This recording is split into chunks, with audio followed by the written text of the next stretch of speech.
Hello, what is going on, guys? Welcome back to the channel. A special stream coming at you here. Normally don't stream 2 days in a row, but there just happened to be the right time worked out here timing wise for myself. And then of course, what you guys have all been waiting for, the GE engine mod on the JAR A330. We're going to take a quick look at that here just as soon as we get around this Austrian Fokker. And there she is, the Aer Lingus A330. Guys, I am super excited to show you these engines. But first off, remember, these are going to be a freeware mod, and it's all due to the work and contribution of Carda Jowol. He handcrafted these engines from scratch, and he also added some particle effects and things like that. They're just absolutely fantastic. So I will be putting a little donation link in the chat for you guys, !mod. That's a dono link for Carda. He's going to be giving away free, but buy the guy a cup of coffee, because look at those puppies sitting right there, and just wait till you see some of the particle effects. I think these engines are probably some of the best modeled engines I've seen in X-Plane, right up there with the IAE mod V2500s that we have for the Airbus. So we'll get a little bit closer here. I've got the time of day set early morning, so we're going to get a full visual on the PBR as the sun begins to come over the horizon there and light up the ramp area. If there are no bugs in this stream that we come across, I've already done one test flight with it. I think everything worked out good, and when Carda is ready, he'll let me know, and then I will put the link to the engines in the chat. So you'll be able to get them from there, and then of course we'll have it in the Discord, and I'll pin it in the Discord as well. So enough talk. Let's take a look at these bad boys, huh? Well, that's kind of a bad shot right there because we got the catering truck. Don't mind the Swissport stairs. Look at these engines, guys. Look at the detail on this engine. I mean, the fan blades, you can zoom all the way in here, and even, what does this say? Starter valve override access. There's a hoist point, no handhold. I mean, guys, these engines, I'm going to come out of the airplane here like this, so it's a little bit slower. We can get a good look. I'll come down away from these air stairs. We still got to get our airplane fired up here, but it's a JAR A330, so I'm not too worried about that. Check this out, guys. Check this out. Look at that spinner. Look at those fan blades. This is what an engine is supposed to look like. Absolutely supposed to look like this. Jintaris Sauce, what's going on, man? Good to see you here. He says, many congrats on your 10K. Looking forward to your journey. Jintaris, thank you, man. Again, thank you guys all for being part of the 10K sub stream, but kind of a pseudo stream that happened yesterday. I didn't think we were actually going to hit 10K as we came back into LOWI, but the 10K special stream will be coming up here very soon. I've got some information about that as well, but let's just go around this engine here. I want you guys to get a good look at it now, kind of in the dark before the sun comes up, and then as the sun comes up, you're going to see how the PBR, I mean, it's just, look at that. Look at the detail on the texturing here. It's unreal. The dirt around the edges here. Now, BSS has a GE sound pack. I'm waiting for him to. I don't know if he's going to release it to the org store at some point. You can kind of see here the sun reflection. I mean, this is just unbelievable. So I've been messing around. I think BSS needs to kind of get his stuff in line, because there's a lot of old sound packs for the 330 out there, and then in order to have the Trent pack or the GE pack, you need to have the current Trent pack, and it's all confusing. I ended up spending, buying old sound packs that don't even really work with the airplane anymore. So I would advise you guys to wait until the GE pack drops on the store. We are going to be using F-mod sounds today. I know it's not the GE engine, but it still sounds pretty darn good. But as soon as we can get the real Trent sounds, we'll have those dropped on the store as well. That would be really cool when BSS can get that out. But I mean, look at that. That is some serious detail. Now, also, when we talk about serious detail, we'll come in here behind the, look kind of at the bypass here. You can see, I wonder if it'll work. If it's probably the JAR, so I'm sure I can activate reverse thrust. Yes, I can activate reverse thrust with the engines off and nothing working. That's a JAR thing. Look at the animation here. So as the reverser door slides back, You've got the, I forget what they call these. There's a name for these flaps that come down, but basically it's a redistributor that will distribute the air forward. So, you know, you got that slide back, and now you've got that bypass air going forward, i.e. reverse thrust. We talked a little bit about that on the Citation series, corporate jet series as well. So as the sun is getting ready to peak up there, it's going to look even better. The reflections are going to be, I mean, just, it's awesome. So with that being said, let's get the airplane fired up. By the time we're ready to go, it should be nice outside. We'll take a closer look at those engines as well. So, all right, we need to get this airplane fired up here. It is the JAR. I haven't flown this thing since we last flew it, just because it is a JAR. We'll go battery 1, battery 2. I'll turn the APU battery on even though I don't need it. Can we go external power A and B on? That looks like it's working there. We'll go nav light on to position 1. Dome light doesn't really work here, so I got to come back down here. Let's turn on these integral lights and the flood panel lights. There we go. Get some lighting in the cockpit. Charlie says V1 is flying the 330 similar to 320 as far as systems goes. Charlie, there's a lot of similarities between the 330 and the 320. I think if we had a study level 330 modeled, I would be able to note more similarities.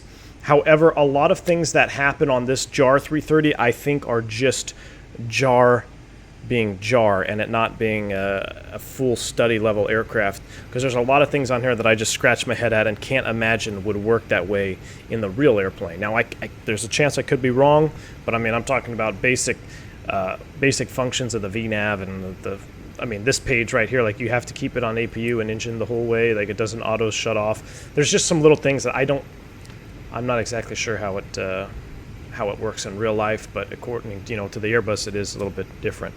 I am running the 3.2 R2 version. I have the 4, but I don't think it's supposed to work with 11.4.1, so this one just seems a little bit more stable. I'm going to be rocking this one as we get out of here. So we've got that set up there. We'll go ahead and fire the APU up as well since we're sitting here. Now, the particle effects that Carda has included, you will notice on startup. And when you start up the engines, there is a bleed air leakage essentially that comes out of the top of the pylon there, and he has that modeled, and that will vary depending on outside air temperature. So the colder the air is, typically between 0 Celsius and minus 10 Celsius, you're going to have some type of real visible particle effect here. Now I've got the temperature set at minus 5C. I know it's summertime there, but we're just pretend there's a big cold front that came through right now. So I had real world weather on, but I just changed the temperature to minus 5C, so we're going to see those particle effects as we get out of here. So, all right, $6 million engine for a $10 plane. You know it, man. But here's the thing: if those JAR engines come out, or I'm sorry, if BSS gets a good sound pack out for this airplane, and then these engines, it may, who knows, it may be something that, you know, we can hold on to for a while until we get a fully study level wide body Airbus. All right, so we need to get the fuel going here. We're going to take, I believe we need to take 10 or 11. Oops, that's too much. Let's do 11, begin the refueling for there, and we need to come down over here and begin our initialization. We're going to be, this whole thing is a little bit weird there, LOWI to EGLL. Once we get this programmed here, I'll be able to be a little bit more active with you guys in chat and look at those engines some more. We're going to be Aer Lingus, which is, what is it, EI? I think it's EI. 159. Cruise flight level is going to be 380. And we'll hit the align button there. Flight plan, LOWI departure. We're going to be departing 8 on the, I believe it's the KPTZ. Carter says he's been working on these for about a month. So, yeah, definitely put a lot of time and effort into these engines, and it shows. It really shows. Just wait till the sun comes up a little bit higher. All right, so we got KPT. After that, we're going to join an airway. I don't even know if my nav database is updated for this thing here. We're going to find out. L608 to Logan. Why do I have a feeling that's not going to work? Because I think that's part of the arrival. Yeah, it's not going to work. Let's delete that. KPT. Oh, then let's go direct to Logan. From Logan, I want the one that's 78 miles away. Wow, so it's the one above it. So I want that Logan, I believe. And then from Logan, we're going to join the Logo 1 Alpha Heathrow on the ILS 27 right.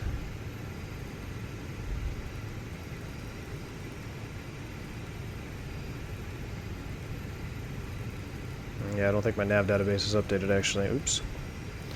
Because I made a copy of this one. We can use the LATAM, the Lam 3 Alpha. Insert that. All right, let's take a look here. Let's back away from the screen. We'll put you into plan mode. Zoom you out to about 20-mile range. And what do we got here for flight plan? That looks good. Lam. Oh, actually, that's going to connect nicely there. We may give ourselves a direct to clean that box up, but that'll work. All right, so that looks good. And real quick, I'm going to set transition altitude 6,000, so that stops flashing at me there. And we can get rid of the fuel truck because they are done fueling. Where is that? And fuel, get rid of him. Fuel truck's gonna get out of here. There goes the BP truck.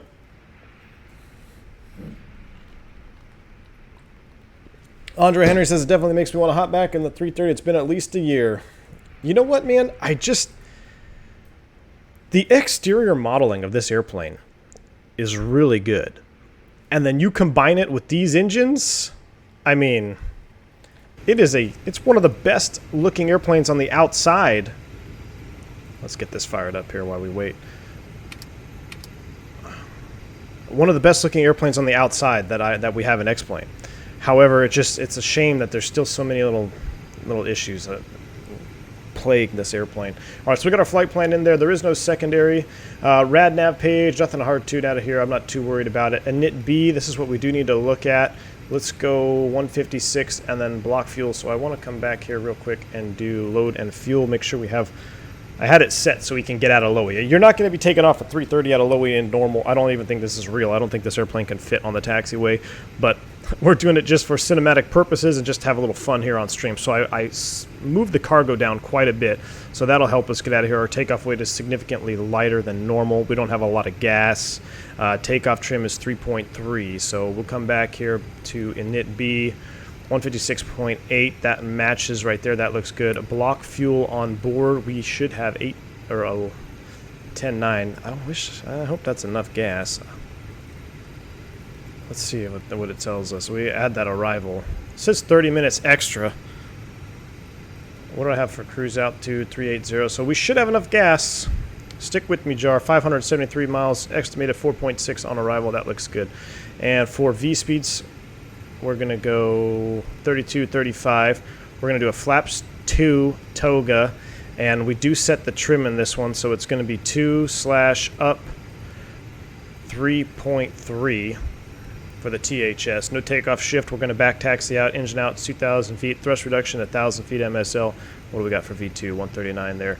All right, so those speeds are set. APU has fired up outside. That looks good to me. How are engines looking out here? Oh, baby. I think we are... Check this out. With the sun rising. Wow. Absolutely wow. The driver says, hey everyone, hope you're doing well. I thought you planned to fly the IXCG.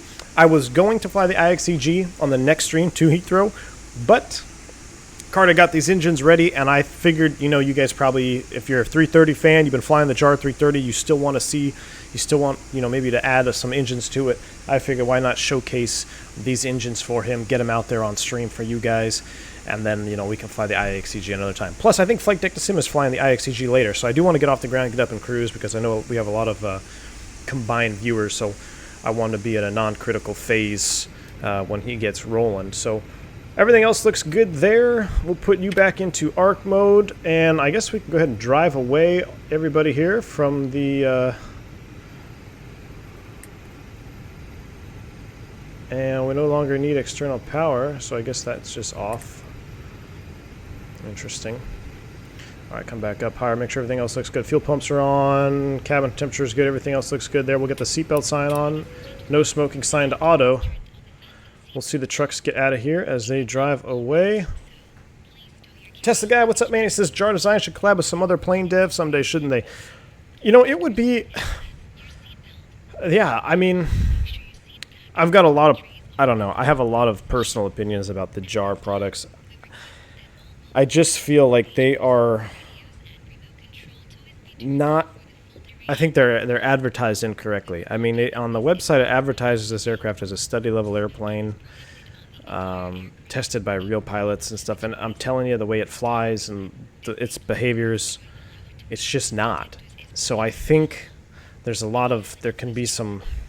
I don't know. There can be some adjusting. I don't think it meets the standard for the price point. Although it is on sale right now, so that is something to consider. Plus, it is the only wide-body aircraft that, you know, it's better than the 350 right now. I know the 787 is got some significant updates. A lot of you guys love flying the 78. I haven't had the pleasure of flying that one just yet. I probably will in due time. But I don't know. We'll see. It's just JAR being JAR. All right, I want to make sure my sounds are set because I had them down for some testing. We'll go ahead and turn that back up. Turn the master back up. That looks good. And how we're looking on checklist over here. Everything is good. Windows, doors, we're waiting for that. And then we'll get the beacon light on. And then we're pretty much ready to get out of here. We're closing up the doors. We can go ahead and hide all of you. And how are we looking on the doors? Are we all shut up here? Let's see. I got a bolt cargo door open in the back right. Why is that? Why do we have a bolt cargo door open back there? Let's take a look.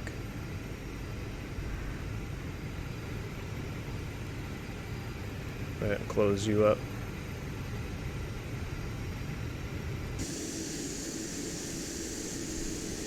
There it goes.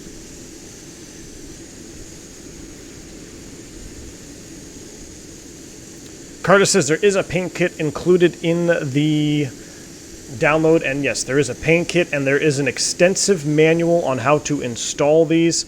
I'm telling you guys, when you install any mod, like when you're modifying a plane maker or anything, and if something doesn't turn out for you, you probably made a mistake. Because I'm not very experienced with modding in Plane Maker, but I know how to do it.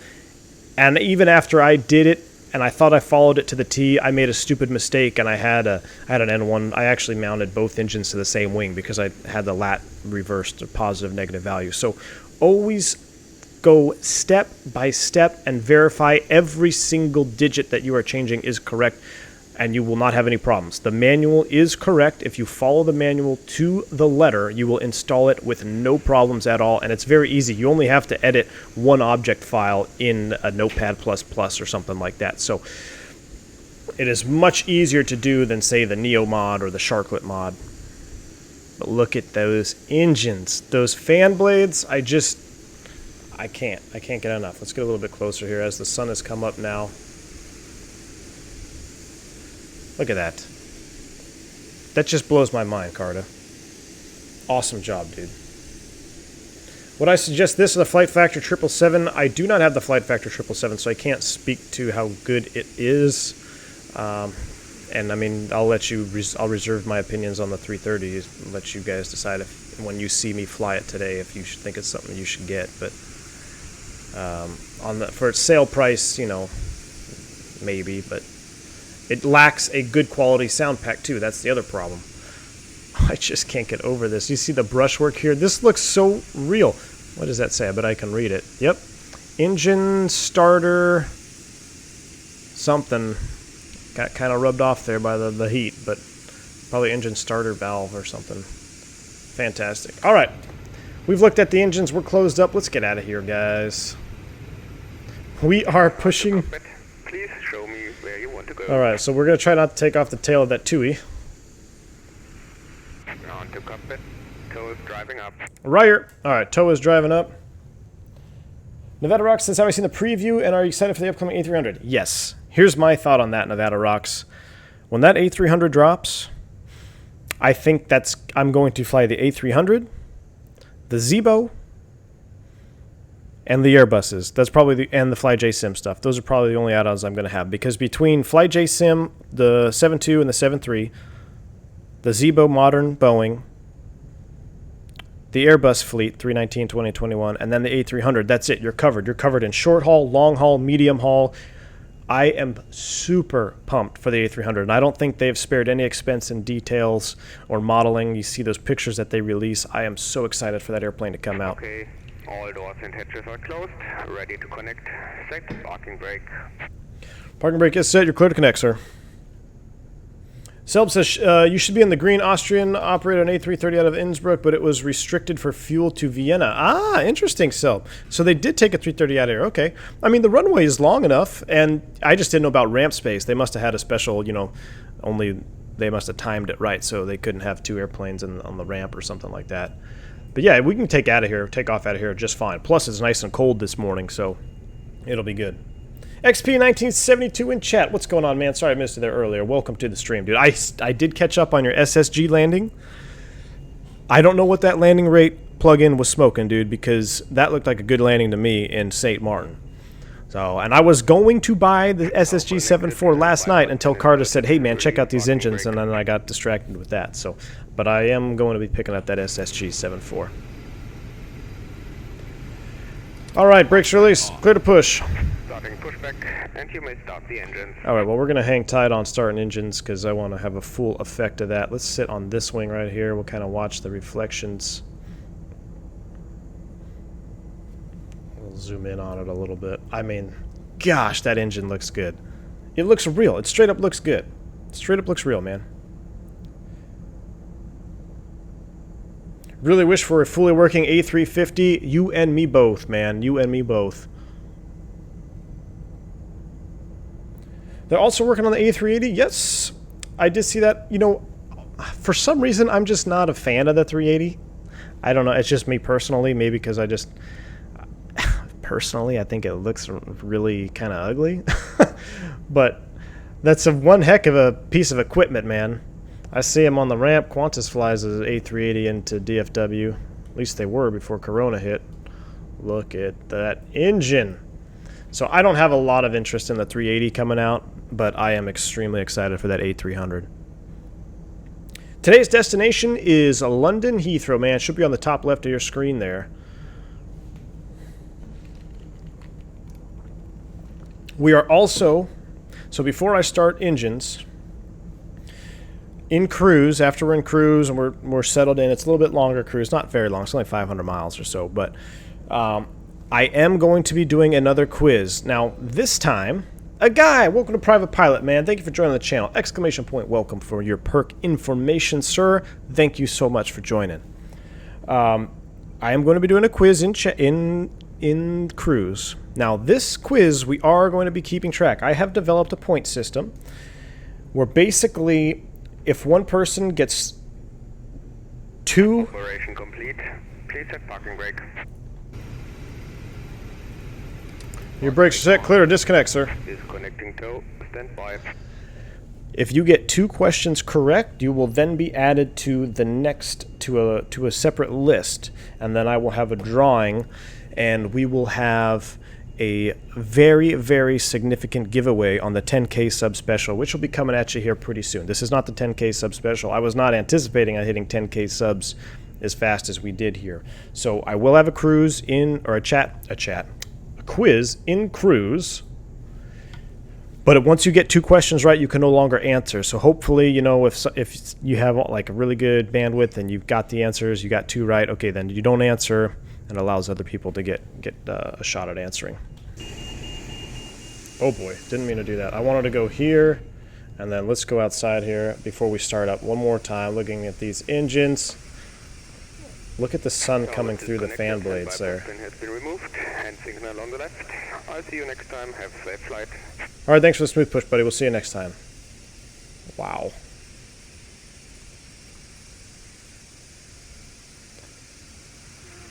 That is unreal.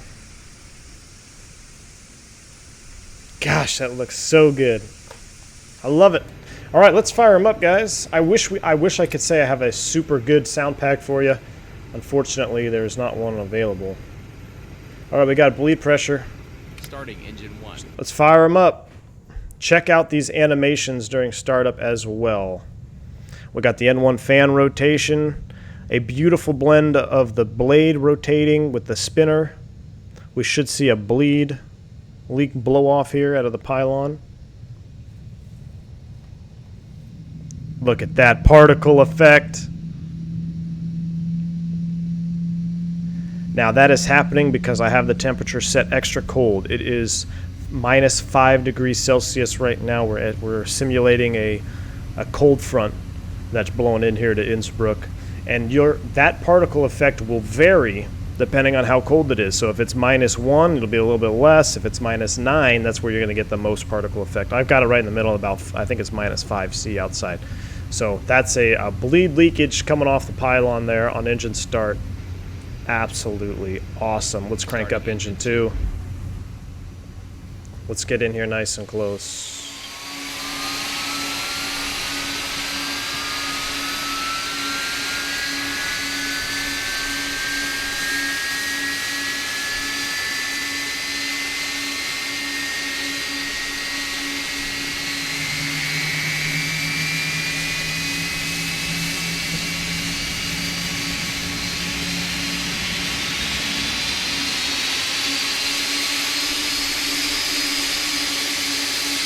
Absolutely love the animations, that fan blade animation.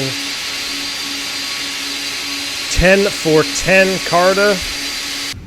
Awesome, dude. Absolutely awesome. We're going to go flaps 2. Let's get those flaps out of here. Man, is there any way I can turn the FO off?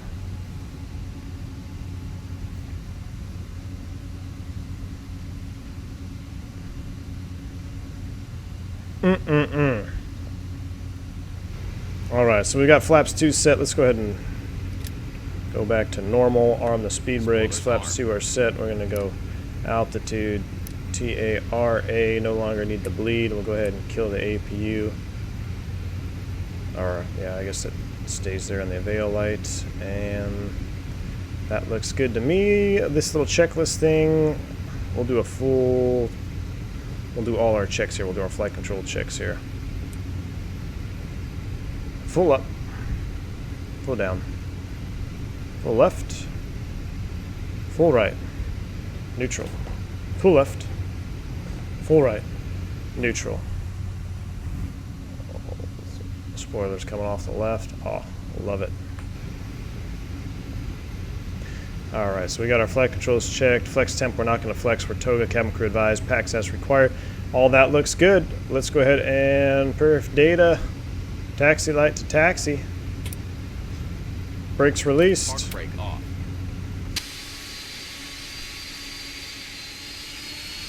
We might take off the tail of that TUI there. We got to be careful. Let's go. Fish bins. Yes, it will be possible to download the engines here. We're just kind of doing a bug test as I stream. Towards the end of the stream, Carda will publish a link, and I'll be able to put it in the Nightbot command there.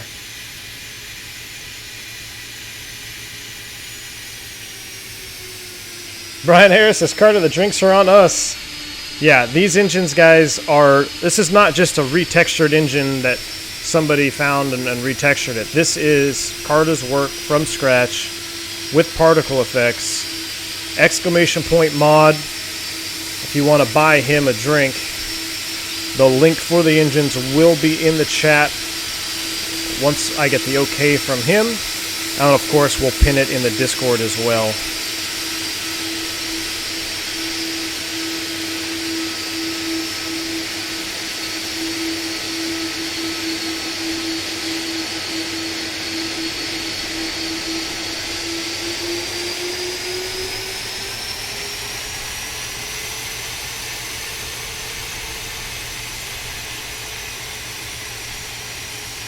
Absolutely fantastic. You can hear the APU spooling down there.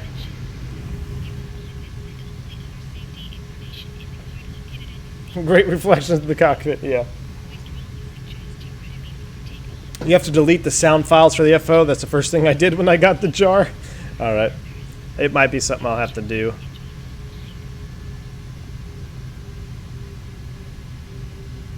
Do I get the transitions on the Flight Factor 320? Yeah, for stars and stuff. Sometimes you have to go back, you have to insert the star and then go back to your flight plan page and then reinsert it. It's weird, man.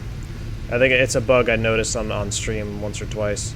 Alright, we're going to go auto brakes max, takeoff config normal. I guess I don't have to press the takeoff config button, and I guess I will just manually put that on the engine page there.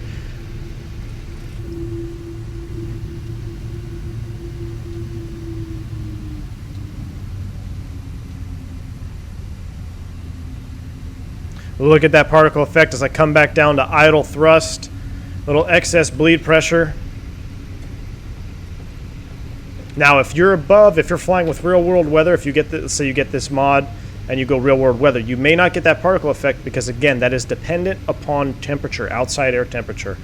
You really aren't going to see anything unless you're below -1 Celsius. And that's true to real life, too.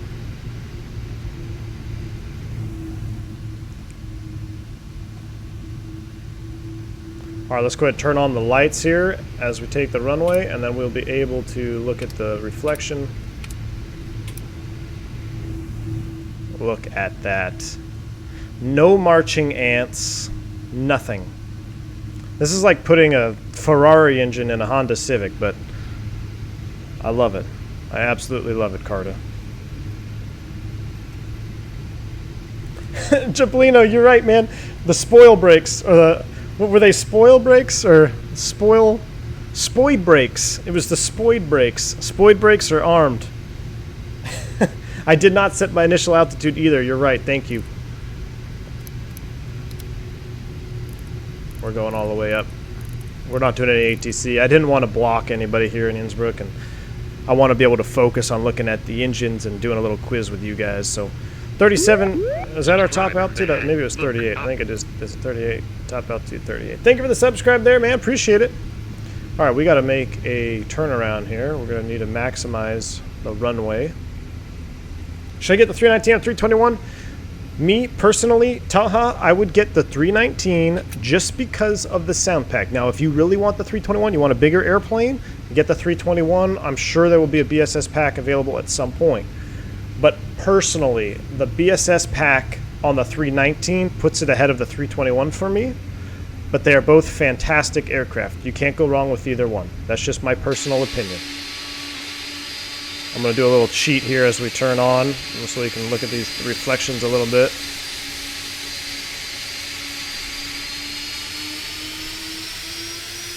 Yeah, it is the default cockpit view, and it's very far to the right. It drives me nuts.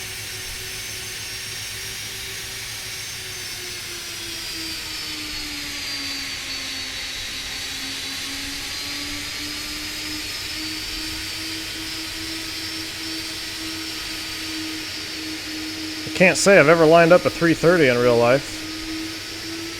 I think I undercut this one.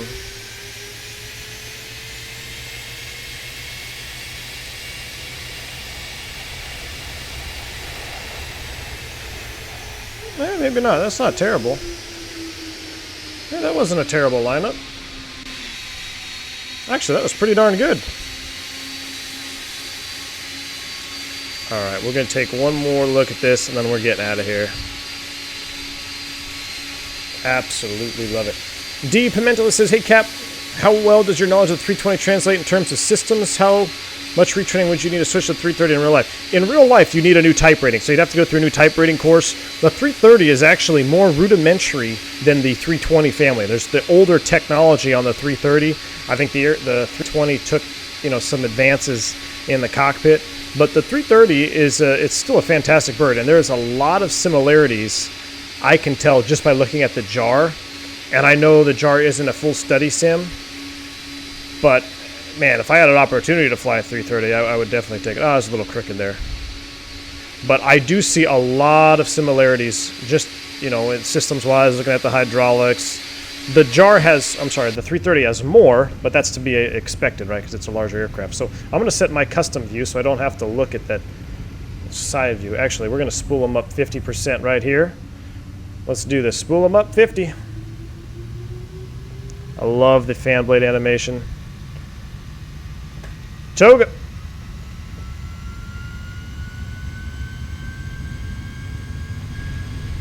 Power set. All right, man. Toga SRS. I don't know where auto thrust blue. Man, Toga SRS nav. I don't know why I got lever climb flashing. That shouldn't be there. Taha Gil, thank you for joining the channel, man. Exclamation point, welcome. 100 knots. Neutral by 100. Here we go.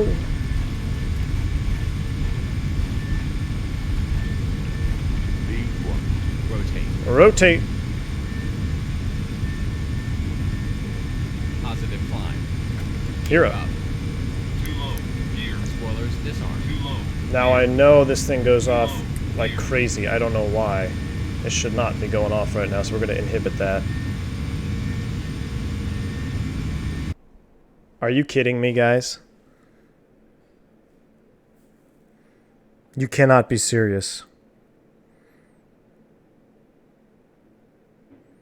You cannot be serious.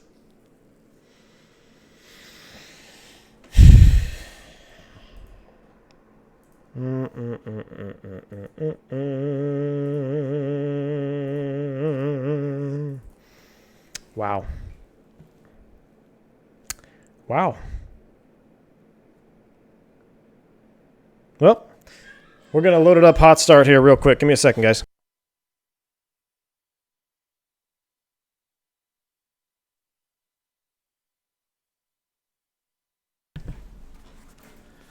Wow. All right, so I'm going to just load us up. We'll do a hot start on the runway and blast off. Oh, X-Plane has been doing this to me, man. I don't know. I'm getting ready. I am going to, here pretty soon, let's start with engines running. 5 a.m. on runway 8. Confirm, start, ignore. It could not handle the juice. Typical of JAR. Yeah, definitely. So when 11.5 becomes stable, I'm going to do a fresh install. I'm getting rid of everything, all the mods, all the plugins, and then I'm going to just go with stable aircraft, and that's going to be it. Because I've been noticing a trend now of airplanes being updated, trying to be compatible with Vulcan, but then they're not compatible with 11.4. Just instability. So, and there's no crash air or anything like that. So I'll check out the log in a while, but let's see if we can get this airplane hot start and get out of here. Romulus, I checked the log file. Yeah, I'll check it again. The last time I checked the log file, I didn't see anything. As soon as I get done loading here, I'll check it.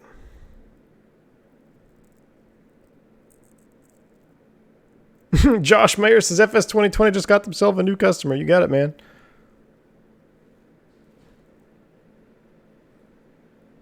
At least I got off the runway this time. You're absolutely right.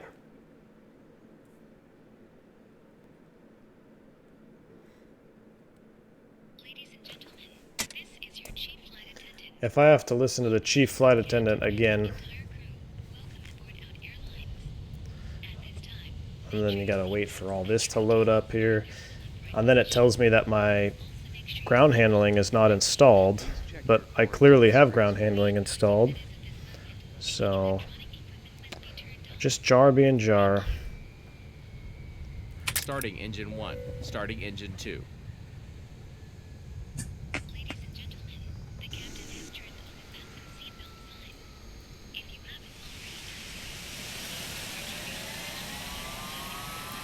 haven't already, Bad X-Plane. Second crash. I know, man.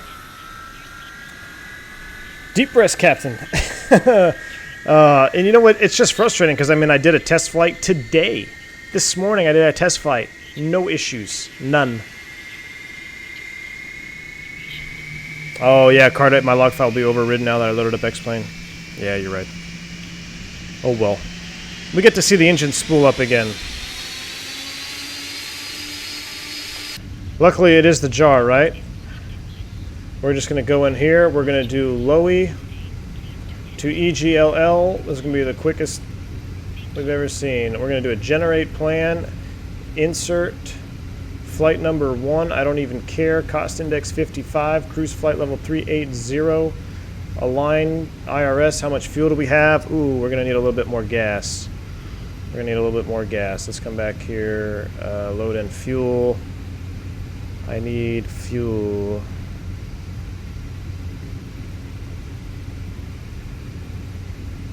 Is there a way to add more fuel? Let me do this. Ground handling. We have the fuel truck drive up real quick. We'll get that out of there. Let's get the rest of the flight plan in there real quick. Departure 8. Or is it the Juliet? It's the Juliet. Insert that. That looks good. Boom, boom, boom. 3.3 on the trim. Set that. That looks good to me. Init B. What do we got? Where's my fuel truck at? Will he not connect?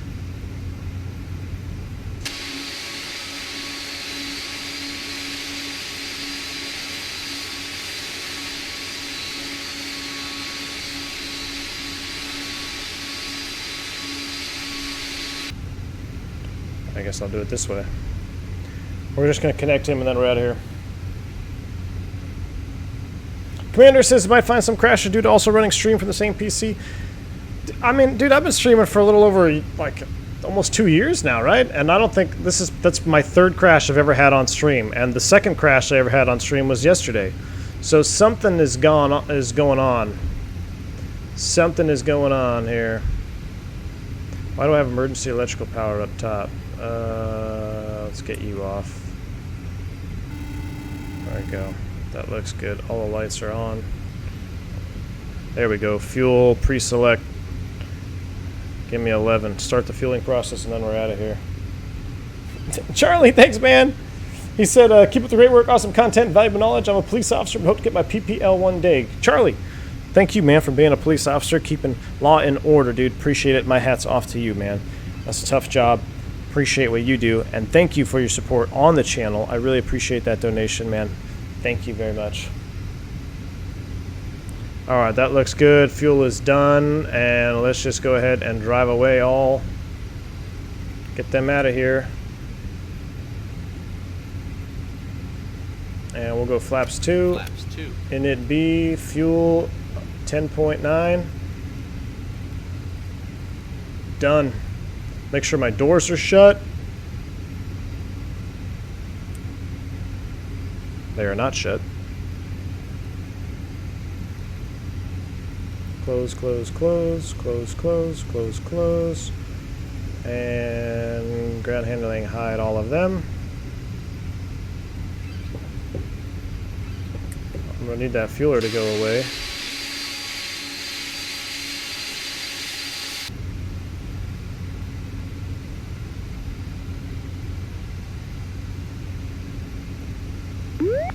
Subscriber ahead. There we go. Look up. Thank you for the subscribe, man. Appreciate it.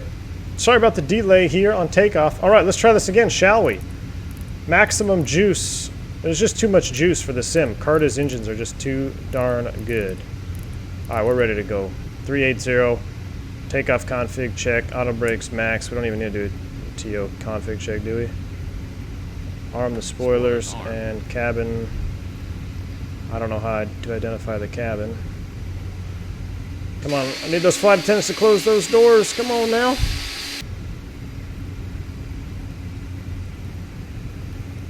Close them up. There they go. All right. Doors are closed, 2.3.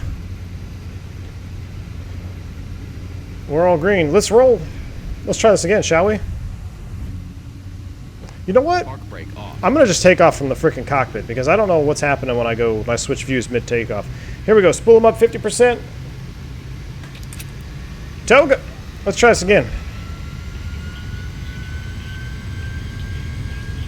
I hope my weight is still configured the same. I feel a little bit more sluggish here.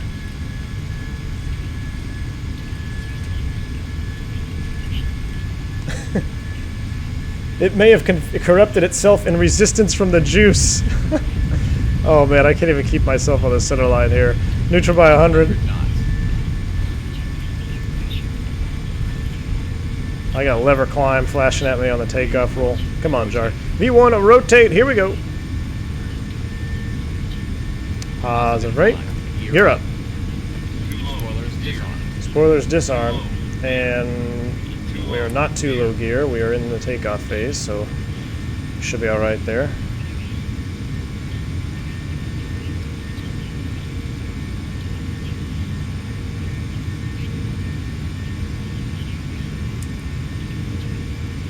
Need to check, sir. If everything is okay with the launch. Alright, hold your breath. Let's do a flyby view. Let's see if that crashes the sim. Nope, we're good.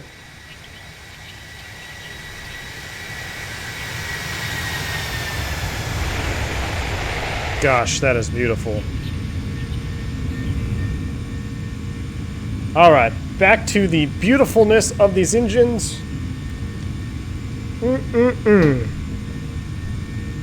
I can tell you that crash was not related to the engines because I've done a couple test streams with them and I have not had a crash, so don't know what it was, but we're back up running. There's a ski jump. Man, that looks nice. A low departure. We got to make sure we're on it here. Begin our acceleration. Lower the nose. I'm sure I'm well over my time limit. Flaps 1.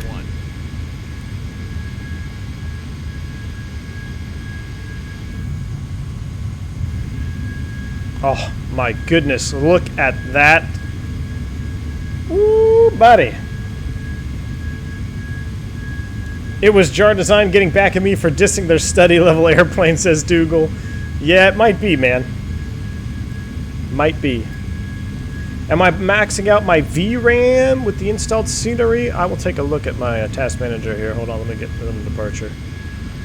We are going to start a left turn here. Pretty sure there was a speed constraint at like 150, but Flaps 0. Flap 0 takeoff checklist. Let me check out my task manager. Right now, my GPU is running at 85%. CPU at 40%. I don't think so, man. I don't think it was a VRAM crash. I don't know. Because I've done, you know, if it was a VRAM crash, it would be repeatable. I'd be able to repeat the crash.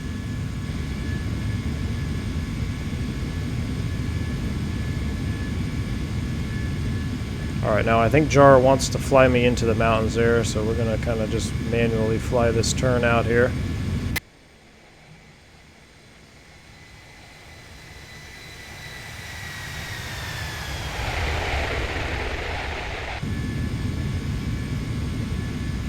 Should have terrain on ND mode. There we go. I hate that view. Let's come back over here. Now we're above 9,000 for Innsbruck when we pass over the top. We're at 8.5 and climbing, so we're still looking good. Man, that's overshot that turn though. Thank you for the subscribe there. Appreciate it, man. Michael, appreciate it, dude. Alright, let's go autopilot 1, see if she tries to kill us.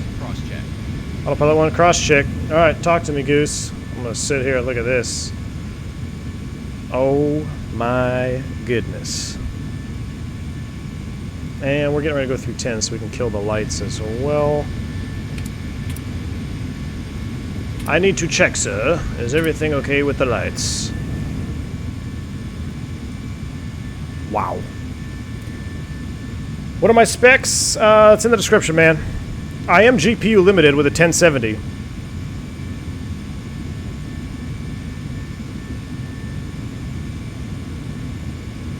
Mr. Sweet says, clean Vulkan install with only ortho works fine for me. Yeah, when I go to Vulkan, I'm just doing a clean install, man.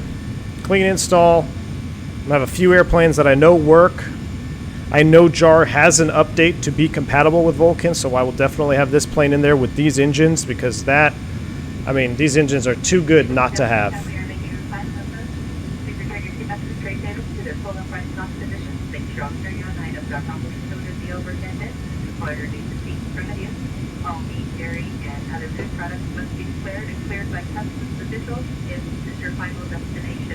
I don't know why we're doing a descent announcement right now.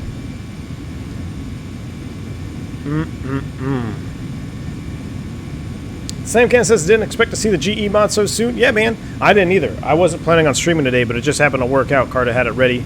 Said give it a test. Did 2 test flights with it. Read through the manual. It works perfectly, man. You follow the manual to the T, you'll have these engines installed in less than 10 minutes. Alex K, thanks on the congrats for the 10K. I appreciate it, dude. We will have a 10K sub special coming up very soon. Ryan Naylor says, I'm going to love Vulcan with the limited GPU. Yes, sir.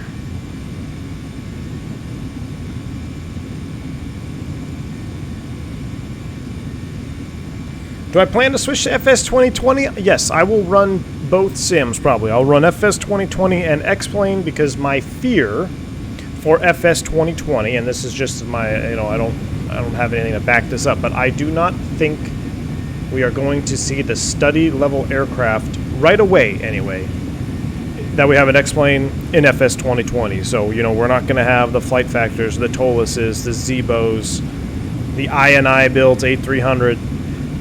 We're not going to have those quality airplanes in FS 2020, at least right away. Unless there is some people working behind the screens on that, and it's very possible. But once that starts to happen, then I think there'll be a little bit more talk on should you just stay on one sim or not. But I mean, you combine. I mean, look at the Orbix and the Ortho and X-Plane. It just, X-Plane is going to be around for a while. I firmly believe X-Plane is still going to be around for a while. I think the developers of X-Plane need to kind of light a fire under their butt and get their airplanes up to spec and up to par. The one thing that has bothered me when you think about the X-Plane add-ons that we have, there's almost no set standard that an airplane must be at in order to be payware. Or, you know, it's just kind of like throw something together and put it out there and charge $60 for it. Now, of course, you've got the big three. I think you've got the Flight Factor, Tolus, and the Flight J Sim stuff, and of course Zebo, which is free. So that's 4. But I mean, there's a lot of other planes that come out, and I just scratch my head. I'm like, how are they allowed to charge that kind of money for this airplane? There's no real bar, there's no standard that must be met. Wow. Is there any way I can go back to 11.4.1? I do not know. I know if you go to 11.5, you can disable Vulcan, though.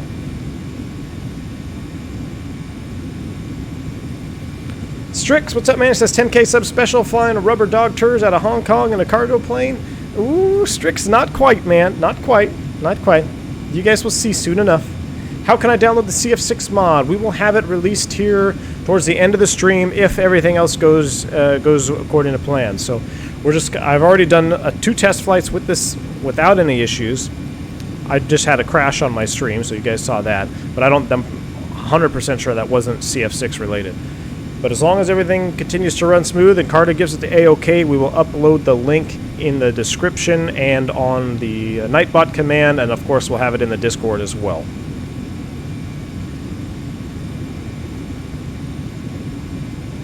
Drum Post says PMDG has a 7.3 for FS 2020. Yeah, if they import that PMDG over, it'd be pretty good.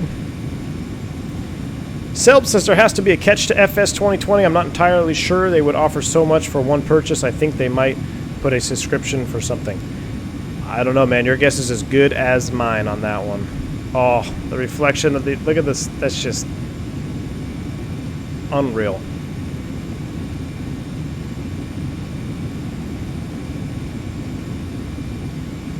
Wow.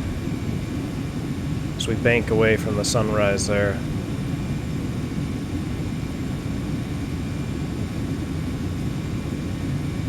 Captain Toby says the F-Mod for the Tolus 321 is lovely too. Yeah, you know, the F-Mod is good for the Tolus 321. It is definitely better than default in my opinion. But to be fair, I really haven't flown the 321 with the most updated F-mod, so I should give that a shot here pretty soon and take another look at it. All right, we're going to come back to these engines. Let's just make sure everything else is going good here. We're well out of 18, so let's set standard barrel cross-check. Turn the seatbelt sign up. I guess I left the APU on. We can go ahead and turn that back off. If your use is Wi-Fi, please complete your session in the next few minutes, so the system will automatically turn off once we reach 10,000 feet. Your laptop and large electronic devices must be stowed, sighted gently passing through the cabin, to collect any used service items you'd like to discard at this time. I think I hear a flight attendant talking behind me still, driving me nuts. Oh, we still have the ignitions on? Alright, let's clean up this bird here. APU needs to be coming off here before we get an auto shutdown. Seatbelts are off. How is our fuel looking? Outer tank fuel transfer, that's okay. What's our remaining fuel down there in Heathrow? We're looking at 4.4, that looks good. 25, climbing 380, doing 2,000 feet a minute. I don't know why my rudder is doing that weird jittery thing. Alright, so everything else looks pretty good here. Let's go ahead and turn down these sounds. Like so. We'll turn down the environmental as well, because the environmental is awfully loud. Let's do a flyby shot here. And then we'll get outside. Look at these engines from the X side.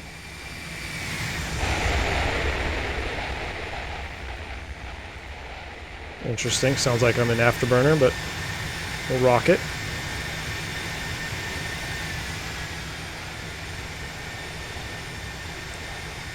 Whew. I want to see both engines.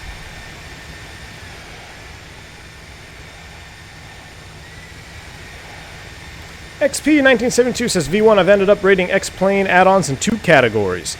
High-fidelity class planes and fun factor class planes that are not close to being accurate to life but fun to fly. XP, that is a great way to rank it, man, and I agree 100%. We have planes that are there for fun, and that's totally okay. I have fun, believe it or not, I have fun in this A330. And I would not class it as high fidelity at all, but I still have fun. And you have a beautiful exterior model. You can still have fun with it. It is a wide body. So I agree, XP. I think that is a great way to look at it. Give us a shot of the N1 blades. I will do it. Let's do it. Let's go here, and I'm going to come out here so I have a slower camera movement. Let's come in here to the N1 up close. Carda worked hard on the N1 fan blade animation. Oh yeah. And you can even see, looks like, I can't even, is it the internal? Let's go around the back side here.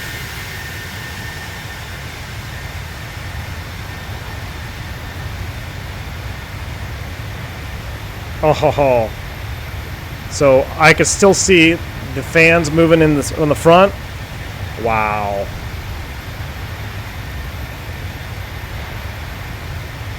And then the turbine section is moving in the back. Carda Jowol, dude. You are the man, my friend. You are the man.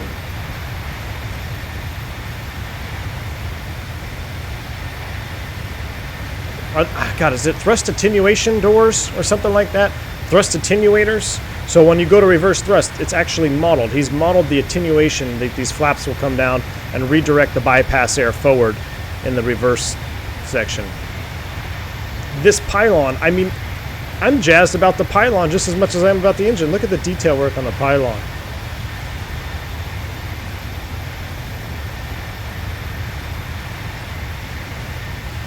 Captain Gio, what's going on, man? It says, how are you, brother? Hope your family is great. Dude, family is good. I hope you're doing well, man. I saw your picture, was it yesterday or 2 days ago?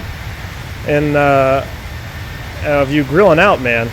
That looked good. That made me hungry. Oh, look at the reflection here. But I hope you're doing well, Gio. Good to see you here, bud. We all get sucked into the engine together, Slim Cannon. B is the study level, is the Zebo study level. Absolutely, man. Zebo is 100% study level, I think. And I'm not even a Boeing guy, but just getting in it and flying around, messing around with it, it definitely feels, it's really well modeled.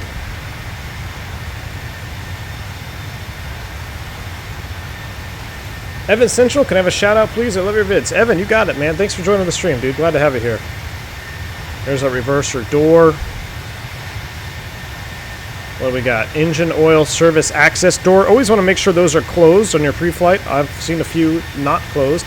I actually took a picture of one. So on the Embraer 190, the service door is on the inside, on the other side of the panel, or the other side of the engine, and it's kind of towards the back. And I was doing my pre-flight, and I took a picture of it. Maintenance had signed off the book. They said they were ready to go, and the door was open, and not only was the door open, but the oil can was still hanging out of the door. Like he had dumped it in there, you know, in the funnel, and he just left it and walked away. Couldn't believe it, man. Could not believe it. But that's why we do pre-flights. That's why we do checks and balances.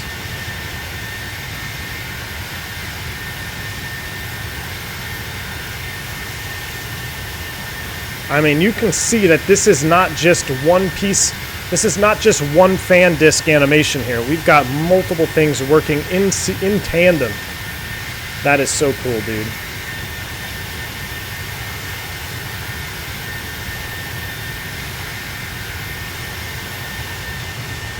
That is too cool, man. Let's come out here, have another park ourselves. Ooh, we'll park ourselves right here.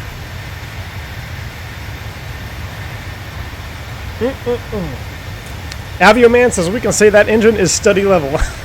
Avioman, you're absolutely right, dude. We can say this engine is study level. Absolutely.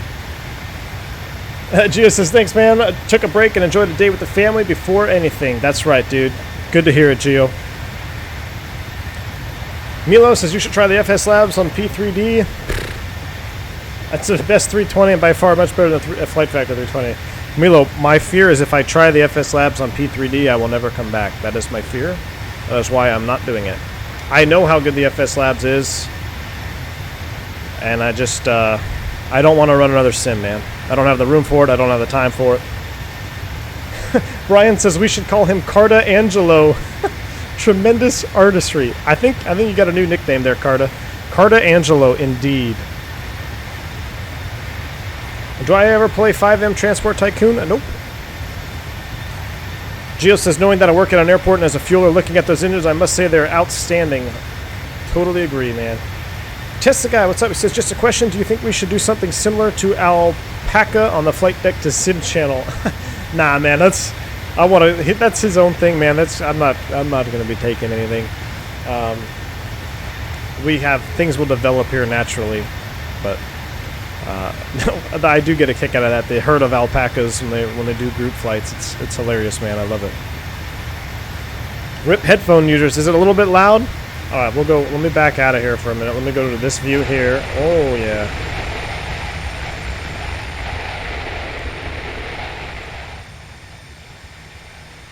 There we go. That should be a little bit quieter.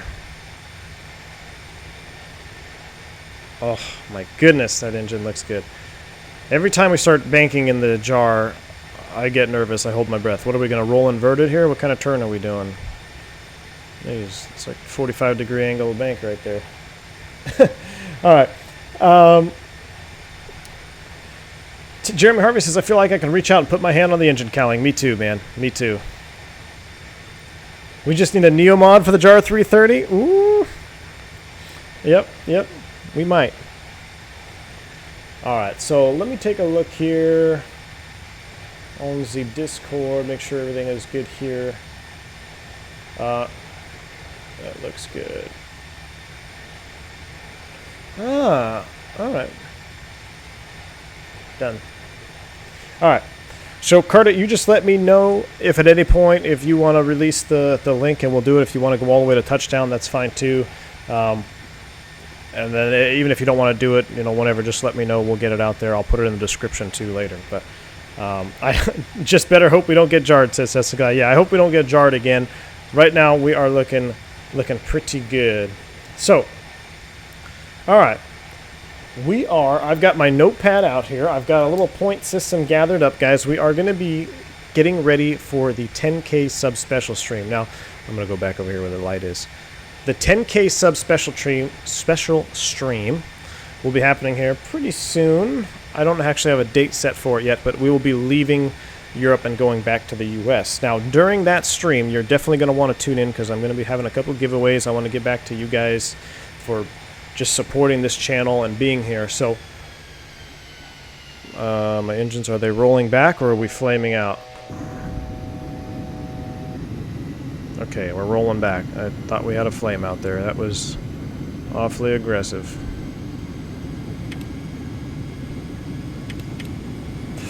Okay.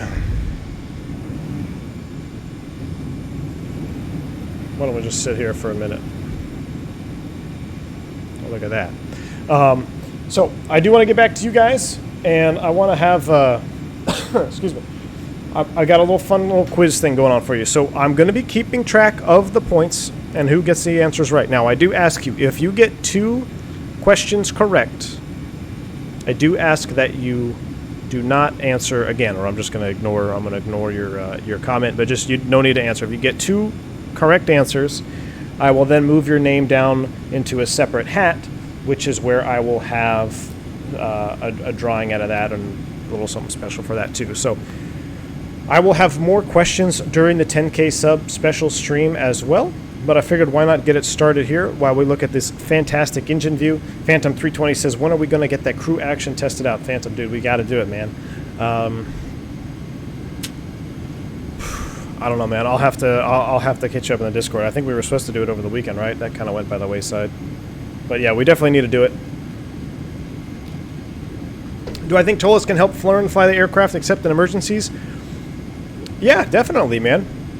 I think it can help you fly the airplane around, and you can even simulate emergencies with the TOLAS. I like using the TOLAS for that factor, where I have the flight or the fail factor. Actually, we don't need Sim Toolkit Pro up there anymore. We're not using it. The mean time to failure, and you can run an ECAM and do things like that. So I like having that in the TOLAS. I think it's a great tool. And in between, I don't know if I'm going to have the landing stream. I think I will before the 10K sub-special stream. We're going to do one more stream where we're just doing landings. I'm going to take off. We're going to land the airplane. We'll do traffic pattern work because I have to go do that for real in the sim. So a lot of you guys that want to see like real procedures as real as it can get, I'm going to do it on that stream. And we're just going to go by the book. We're going to go slow. And we're not going to go for butters. We're not going to, well, as a matter of fact, I'm just going to probably turn off the landing rate plugin, and we're just going to try to get by the book as we can, so I can get myself up to speed before I hit the simulator to get my currency. So, where do you answer the questions? You'll answer the questions in chat. Thank you for the subscribe there, John. Let's go ahead and answer. Let's ask a few right now. Now, these questions are non-Googleable. So, you have to know or have been around this channel to have the answers. They're non-Googleable. If you get 2 right, I'll mark your name down, and just please don't answer after that. Mods, you are eligible for the quiz as well. So don't feel like you can't answer just because you're a mod. All right. So the first question is, now remember, refresh your stream. Make sure that you are as live as possible. I know there is a bandwidth limitation. But thank you for the subscribe there, Milton. But hopefully we can try to eliminate some of that as we eliminate the higher bandwidth users if they get correct answers. So refresh your stream, be ready to go. The first question is this. How many engine variants are there for the A320? How many engine variants are there for the A320?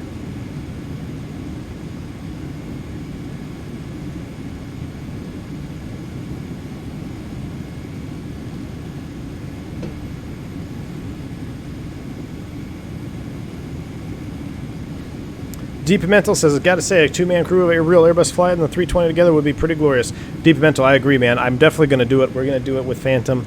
I just gotta figure out how to get it working. I think it'd be a lot of fun for you guys to see that. Hell, it'd be fun to do that in that landing stream. Good crew coordination.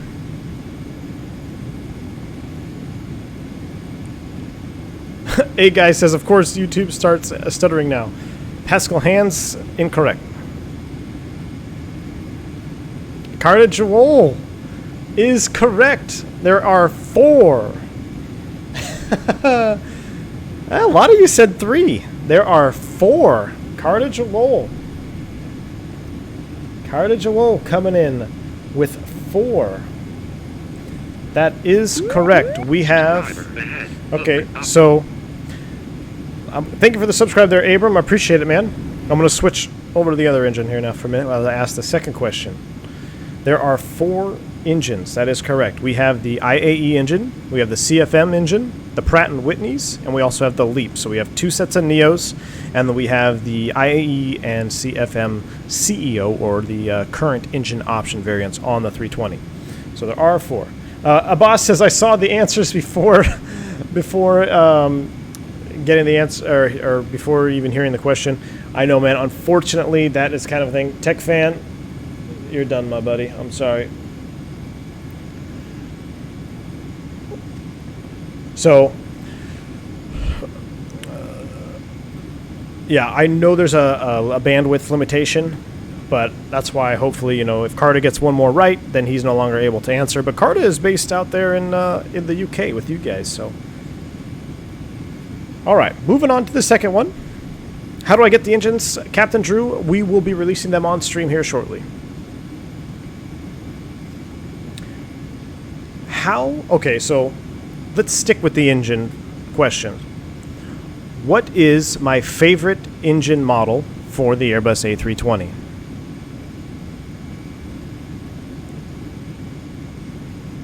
Strick says robbed on a technicality. What is my favorite variant of the Airbus engines? Carter says, technically you can say more than 4. Is there a different variant of CFM-IE? Yeah, I know, but technically it's still a CFM variant, right?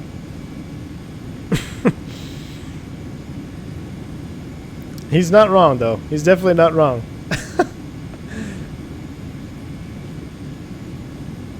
There's many different V2500s. Yeah, there's quite a few. I think there's, what, 5 or 6?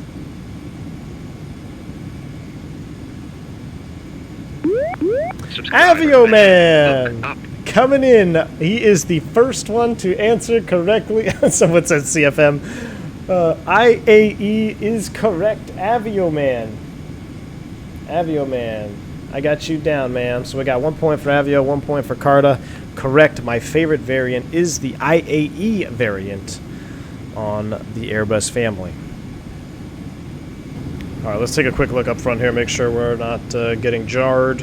We're at 37.9. Everything is stable, looking good. 395 miles to go. Absolutely beautiful. Let's come back over here, look at this engine. I think I have... Ooh, we can go off that view. That's kind of a cool view right there. See the shaded view there. Subscriber ahead. Look up. Big D1 says an engine that runs. You got it, man. As long as it's running, that's true. If it's running, it's my favorite. All right, and guys, remember, if you start, like, if you spam multiple times, I'm just gonna hide you. You're just gonna be done. So, we're here to have fun. I mean, you know, you get your answer out there, and then that's it. Thank you for the subscribe there, Jeff. Again, appreciate it, man. All right. Next question. This one's a little bit more tricky, so you may have to type the answer out. Refresh your stream if you haven't already. Question number 3. With regards to EPR, so let me show you EPR. Right here, these gauges, the EPR gauges. What is bypass ratio? I'm looking for a simple answer. What is a bypass ratio?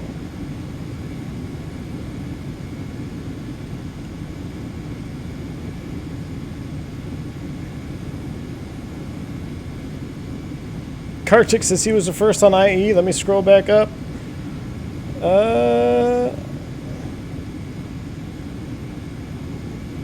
I don't see your name there. A pilot was close. He said IAN.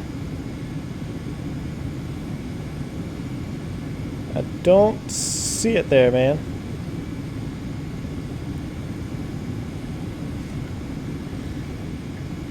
Dean Michaels, what's going on, man? Welcome to the stream, dude. Good to see you here.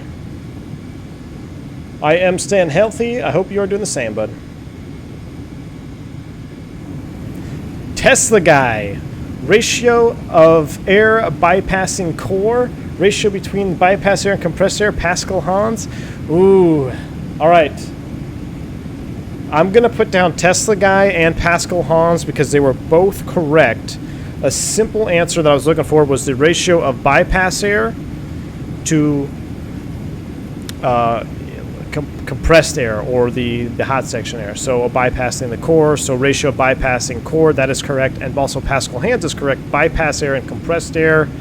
So Pascal Hans and Tesla each have a point as well now. So, all right, so we got a couple points on there. Ratio of bypass air to air passing through the compressor and combustion chamber. Romulus, that is absolutely correct. What a horrible time to be stuck on hotel Wi-Fi, says Andre. So you can actually see, Captain Gia says your name was up there too? You said IAE?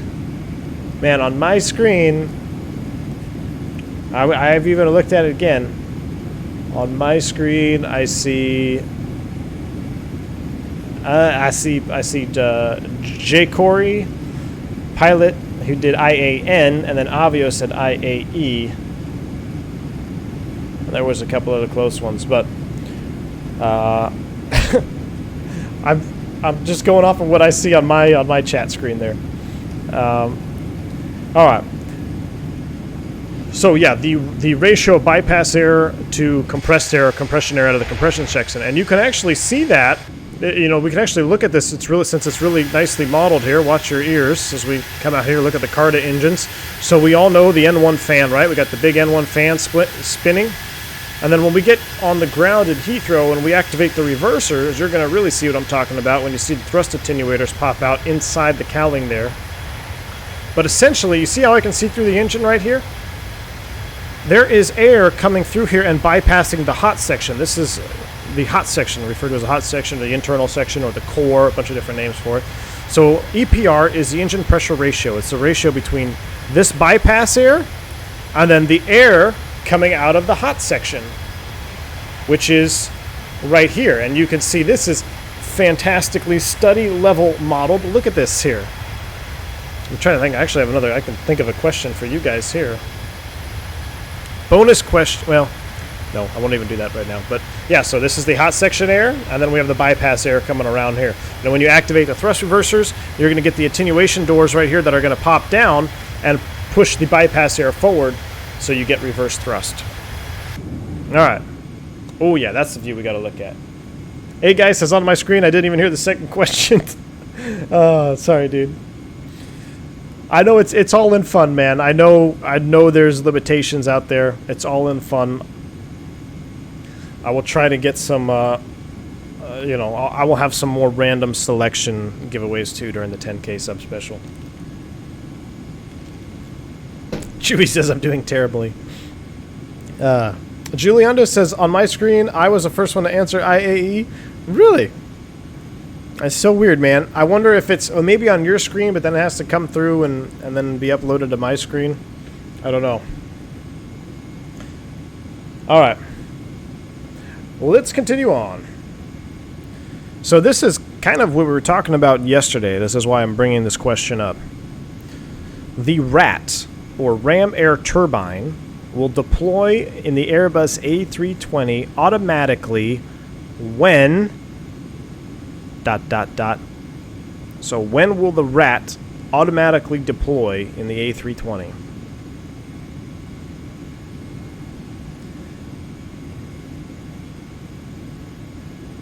Carter says, I think I need to redo that fan back there. Ooh, man, I don't know. I like it. I don't know. I mean...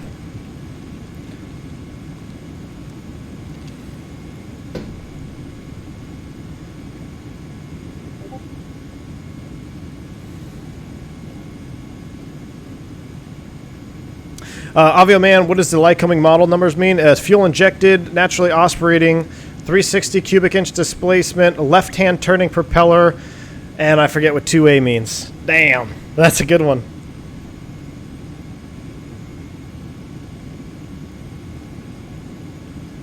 Avio Man, such engine shut down, not quite the right answer I'm looking for? Ah, flying guitarist Sam.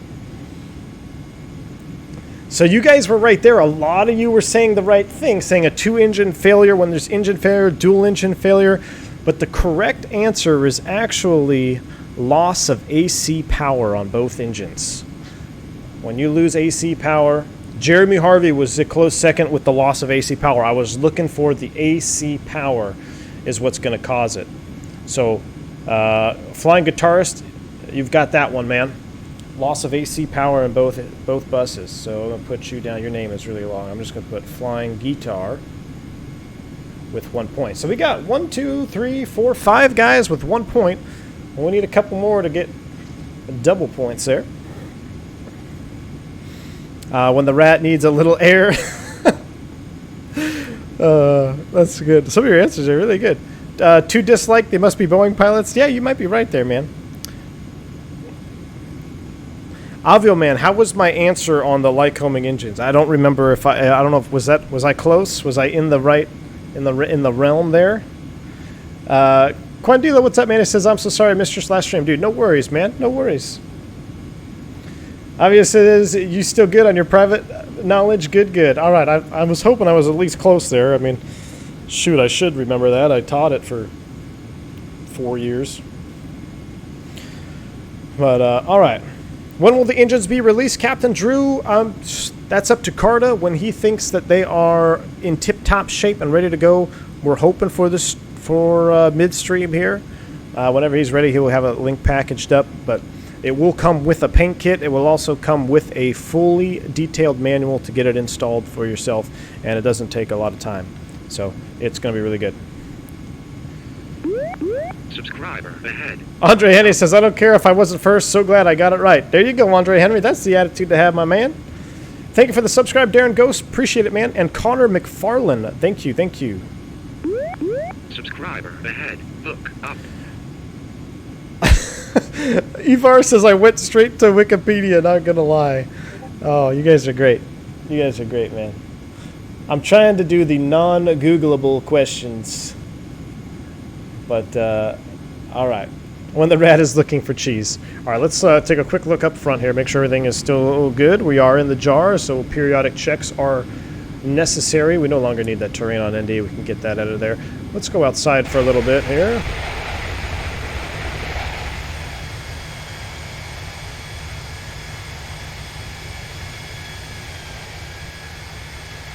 Trying to find a good view.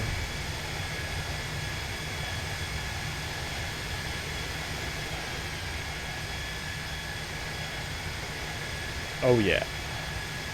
Yeah, let's see a little bit more engine. I want to see a little bit more engine. There we go. Captain FR says you can turn off the FO on the McDo settings. All right. I'll take a look at that. Did I find my IFR or PPL check ride harder? I found my PPL check ride harder, man, because as a PPL, you're doing a lot more of, I guess, actual flying motor skill, right? You're doing a lot more maneuvers. You're being quizzed on altitude, holding, and things like that. So the IFR for me was easier because while I'm no mathematician, but there's some basic math in there, and you're just flying numbers, right? You're under the hood the whole time, and you're following courses. Everything that you need to know is in front of you on your approach chart. Whereas when you do your PPL check ride, you really got to maneuver the aircraft correctly, and I think that was a little bit harder to do, in my opinion, than following an approach chart and making sure you hit the altitudes that are spelled out in front of you on your approach plate. So, hi, Chris. I'm just going to sit and listen. All right, man.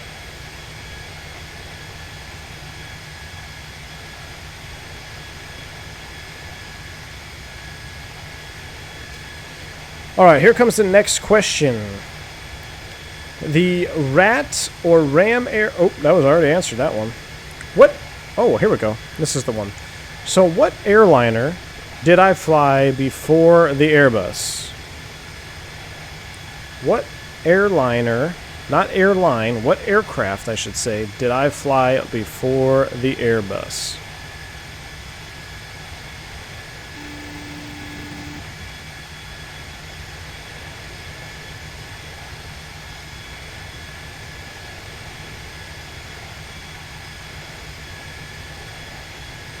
Flanker61 coming in with €5 donation. Thank you, man. Appreciate it. He said in the A320, if the pilot lowers the gear above 260 and leave the lever down when the speed drops to the speed limit, is gear released automatically or not? No, I believe if you drop it at 260, it's going to come down. You're going to be over speeding.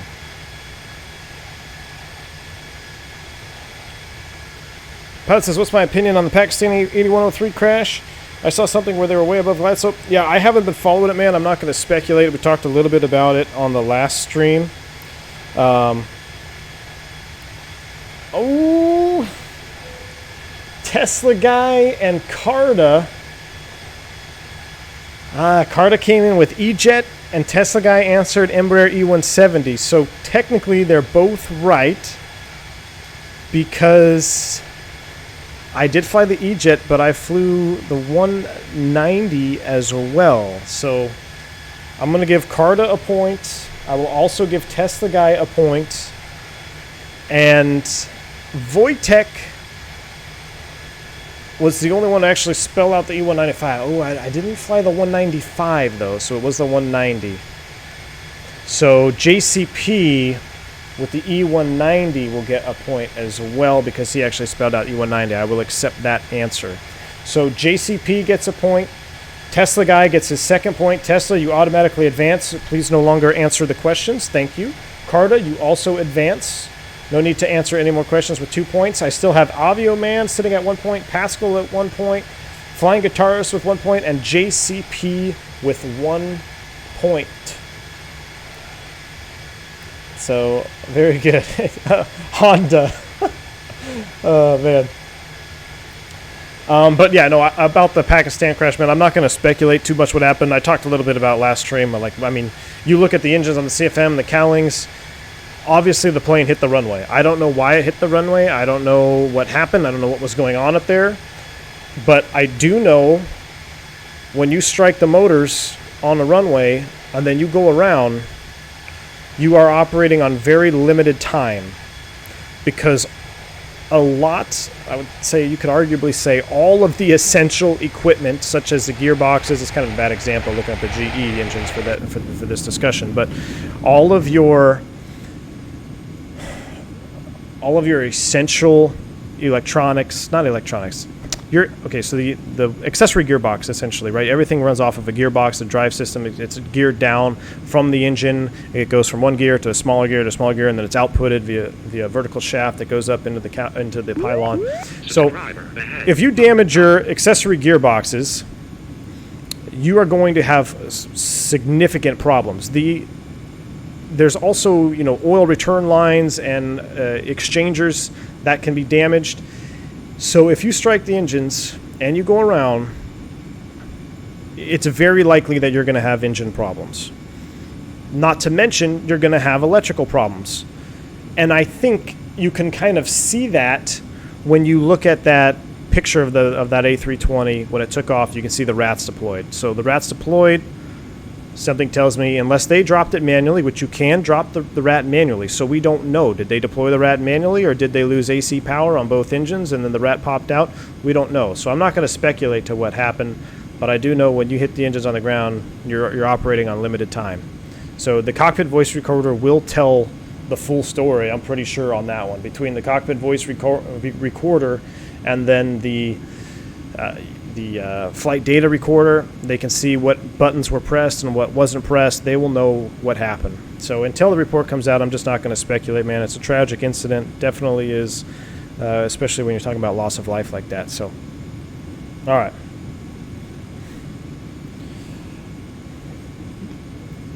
Tesla guy must work at the YouTube data center. All right.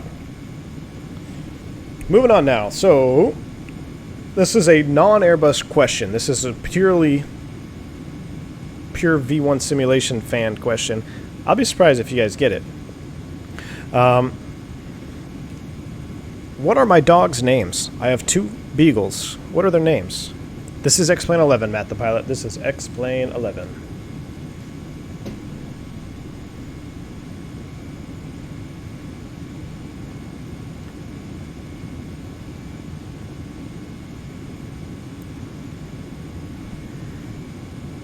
Gentaris says, good luck on the flight cap. We'll catch the stream later. Stay safe, guys. Gentaris, have a good one, man.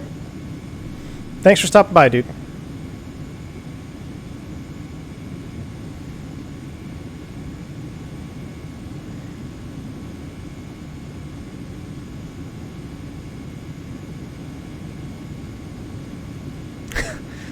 Big D1 says, you said the rat popped out. Better a rat than a gerbil. Yeah, definitely.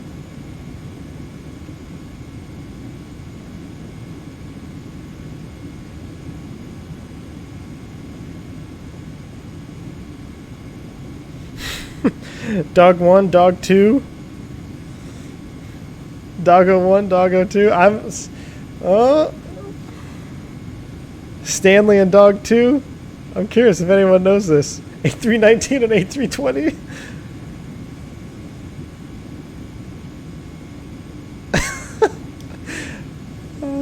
I still haven't seen. I've seen one answer. Oh, bingo and Holly. Let's see, not quite. Pool and up. That would be hilarious.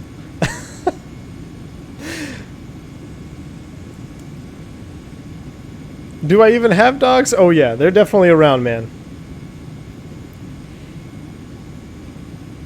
Positive in rate, dude. If I get another dog, I will definitely name them Positive in rate.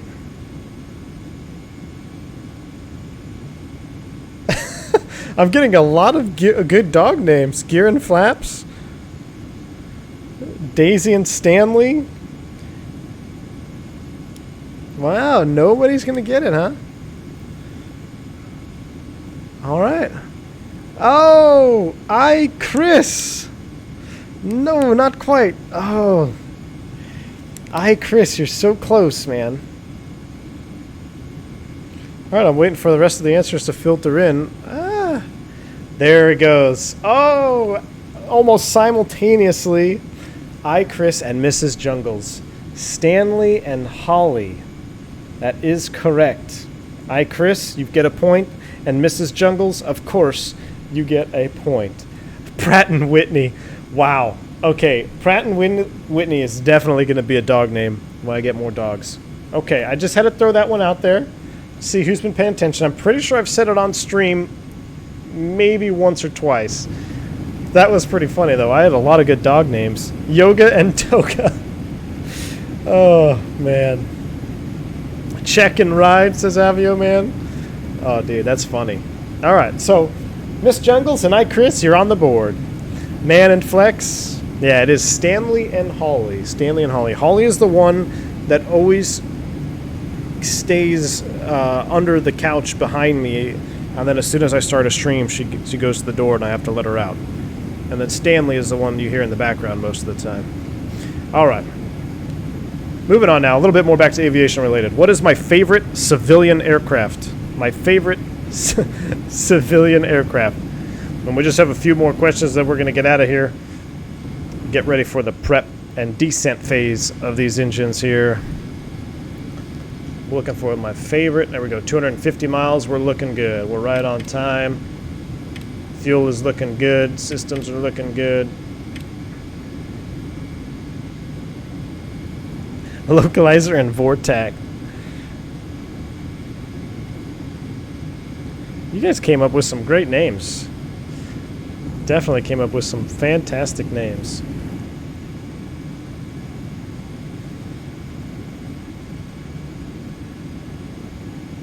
Pratt and Whitney. Yeah, Pratt and Whitney is probably my favorite out of all those. That was really good.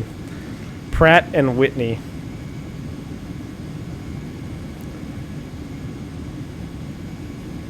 Mateo coming in.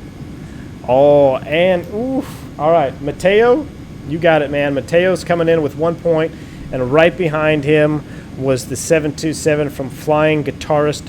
I will award that as well. Flying Guitarist, you move on. No need to answer. Thank you very much. Mateo, I also got you. You are correct. The 727, believe it or not, I am a big Airbus guy, but believe it or not, the 727 is my favorite civilian aircraft. All right, we have 2 more questions, guys. 2 more questions. And they are both Airbus-specific questions. Airbus-specific questions. and then we are going to start the descent and get on down. So, with regards to the bird, how do you achieve a 3-degree flight path angle down? So when you're flying the Airbus, and I say, give me the bird, how do you achieve a 3-degree flight path angle down? Can I perform a raw data approach, please? Run pilot, I will definitely do that when we get back in the 320 or 319. I can hand fly the A330 into Heathrow, but I don't even know. I mean, I'll load it up. I think it's modeled. I haven't even tried a raw data in the 330, but we'll try it if I remember. I'll just put it over on Rose ILS and we'll hand fly it in. I don't trust the autopilot on this thing anyway. Oh, yeah, man, gotta go. Happy landings. Avi, man, get out of here, dude. Thanks for flying along, dude.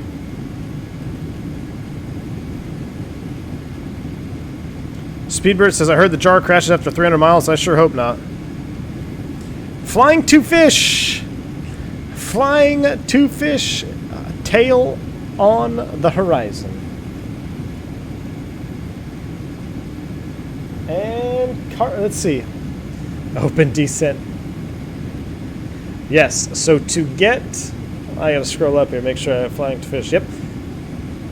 Tail on the horizon, and Kartik, I will also award you as well. Are you on here?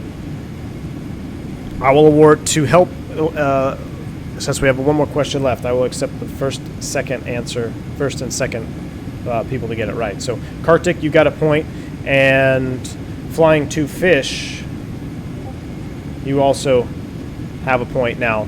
But correct, the way to get 3 degrees nose down is by putting the tail of the bird on the horizon line. And you can simulate that here in the JAR A330. As we look, it's kind of hard to see right now. The tail is right in this box here on the flight director, which, come to think of it, I don't know if that's correct. I think the flight director is supposed to overlay on top of the box. But I don't remember now. It's been so long since I've been in the airplane itself. I don't think this is correct here. I think this green bird should overlay on top of the yellow flight director square. But don't quote me on it. But yes, you guys are correct. You put the tail of the airplane or the flight path marker on this white horizon line, and that will give you a 3-degree glide path or a 3-degree descent path towards wherever you're going to. Hopefully you're going towards a runway. That is why a lot of times on those visual approaches I say, give me the bird. That is why I also have the bird emoji. So, all right, we got to get ready for our descent. I have one question left for you guys. Actually, I got 2 questions left. So since we have quite a few answers, or people with 1 point, to help with the bandwidth limitation, I will accept the first 3 correct answers. So the first 3 correct answers, I will give you guys a point, and we will continue to move on through the point system. So, all right. Where do I get the mod, Ricardo? It is a mod that's going to be coming out to you. It's a free mod, GE CF6 from Carda Jowol. We will be linking it shortly. Okay, I just got a release from Carda. It is out. Ladies and gentlemen, before we get to the questions, I'm going to post it here. I'm also going to put it in Nightbot. Give me a second. The mod is live. You guys are free to download the mod here. Let me see if I can get this to work.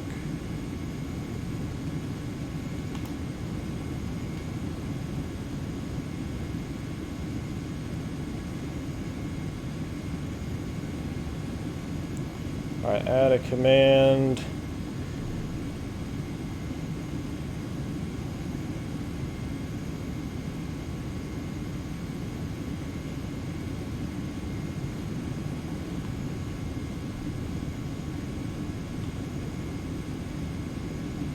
I'm just adding the command to Nightbot here. Give me a second, guys. But Carla has given me the okay to post the link. And let me copy that over.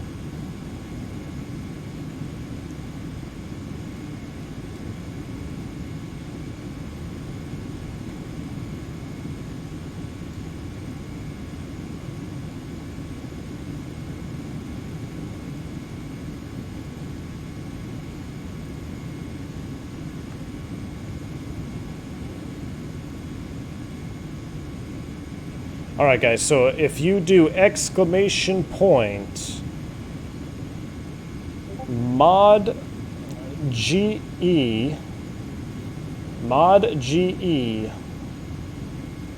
you will have access to the download file for Carda. I will also again post that in the chat here for you guys one more time.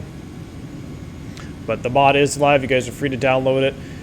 Exclamation point mod if you want to donate to Carda. I highly recommend it. He's put a lot of time in this mod. This is not just a retextured engine mod. This is something he's created from the ground up. It is absolutely fantastic, guys. So exclamation point mod GE for the download link, and exclamation point mod if you got a few bucks to give to Carda. Buy him a cup of coffee, buy him a beer. He's definitely worked hard for it. It's very much appreciated. All right, guys. Last question here. We got just ready to start down. So back to our questions. This is the last one I will ask, and I'm going to accept the first 3 answers. How many Airbus flight control laws are there? How many Airbus flight control laws are there?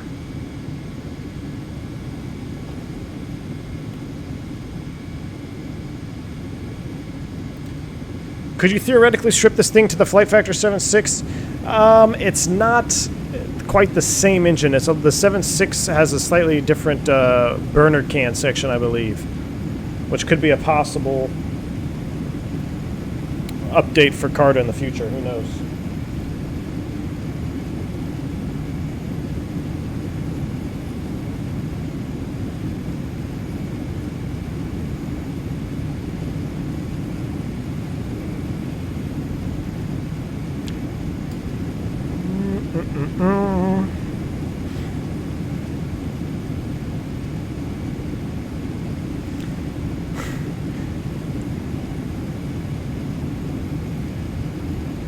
Wojtek, Pilot, and Swappy.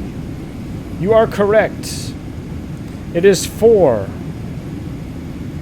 Wojtek, are you already on here, Wojtek? Let me see.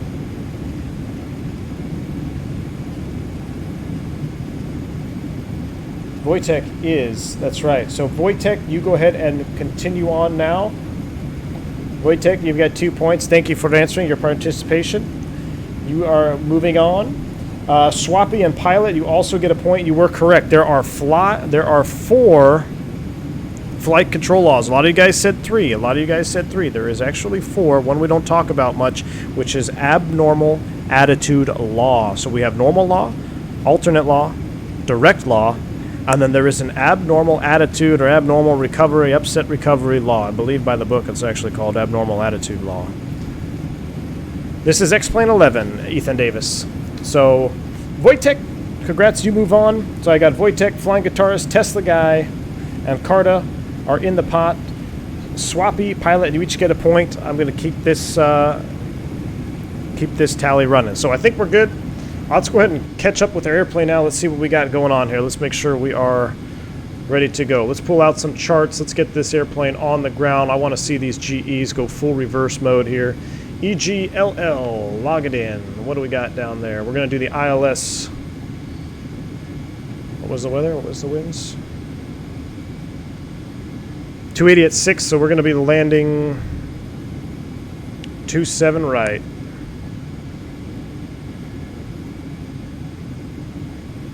We'll insert you. And how does this look? I know our flight plan got messed up when we had that crash to desktop, so it's not quite the same. Let's see here. DVR big one, and then it breaks off. Instead of doing an arrival, let's save time and let's connect big to IR. We're just going to go direct. So since we had the crash to desktop, I also have obligations I need to get to as well. So I'm going to delete that disco and just connect. We're not going to do an arrival. We're just going to go straight from BIG to IRR75, which is on the ILS 27 left.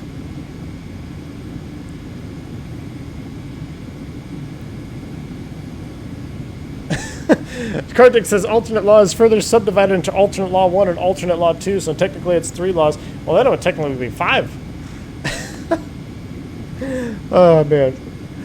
There's 4 laws, though. I think it's interesting that after you guys get the question right, you then want to debate yourself and try to knock yourself out of a point. But no, yeah, you're right, Kartik, but when you get type rated on the Airbus, I'm going with what you get trained with, and it's you get trained that there are 4, at least where I was trained anyway, and I'm pretty sure it's pretty standard, that there are 4 attitude, or there are 4 flight control laws in the Airbus. All right, so 10-9 airport here. We'll go ahead and get this out here. We're going to be landing 27 right, left-hand turn off. We'll probably park it over here on the Pier 6.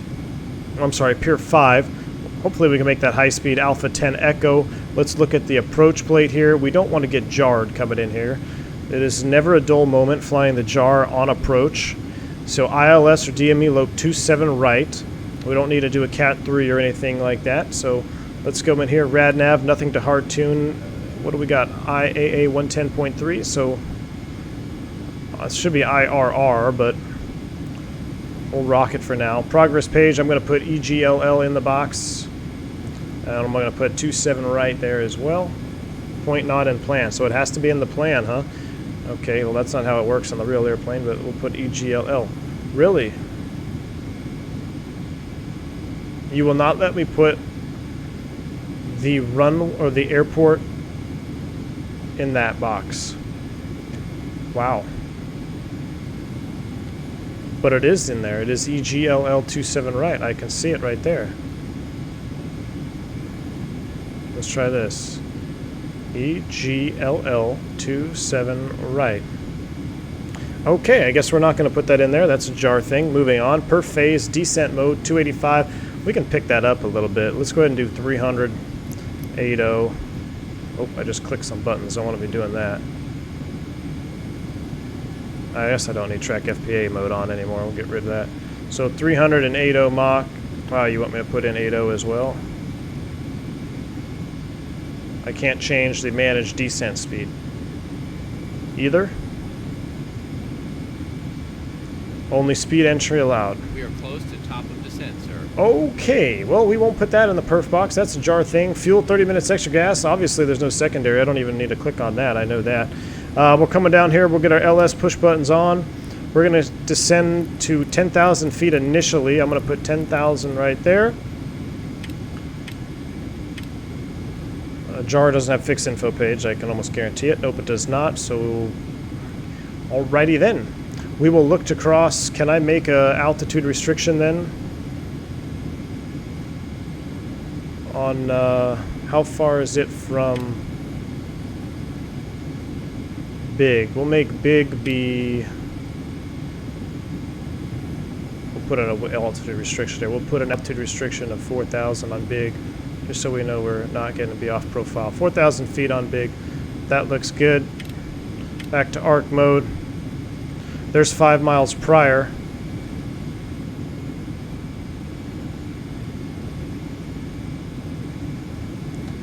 And push.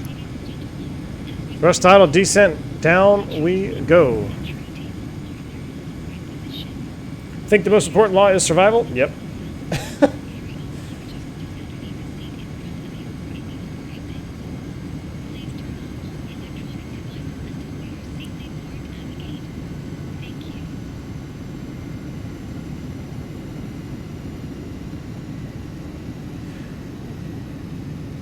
Vanilla Sky says there's 4 laws: normal, mechanical, alternate, and direct. No, mechanical backup is not a law. It is a function of manipulating the flight controls with mechanical backup. Now, the thing with mechanical backup is it may not just be what you think. Oh, you can just move the flight controls. No, you still have to have hydraulic fluid in at least one of your systems to run the mechanical backup. But it is not considered a flight control law. At least not in my book.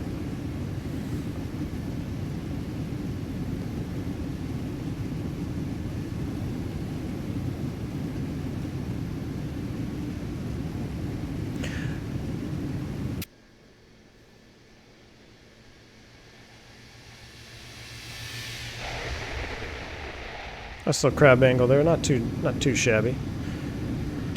Alright, so let's take a look at this approach here. Quick brief 110.3. 270 is the inbound approach course. Is that depicted here? So a lot of you guys wonder why I don't fly the JAR too much, or the JAR A330, because it's not really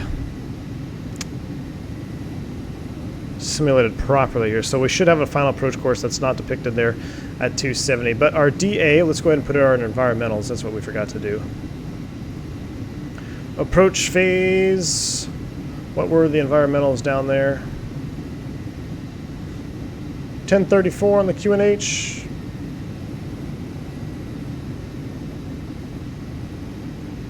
Temperature 26. Wind 280 at 6. MDA for the 11-4 straight in ILS is going to be 278.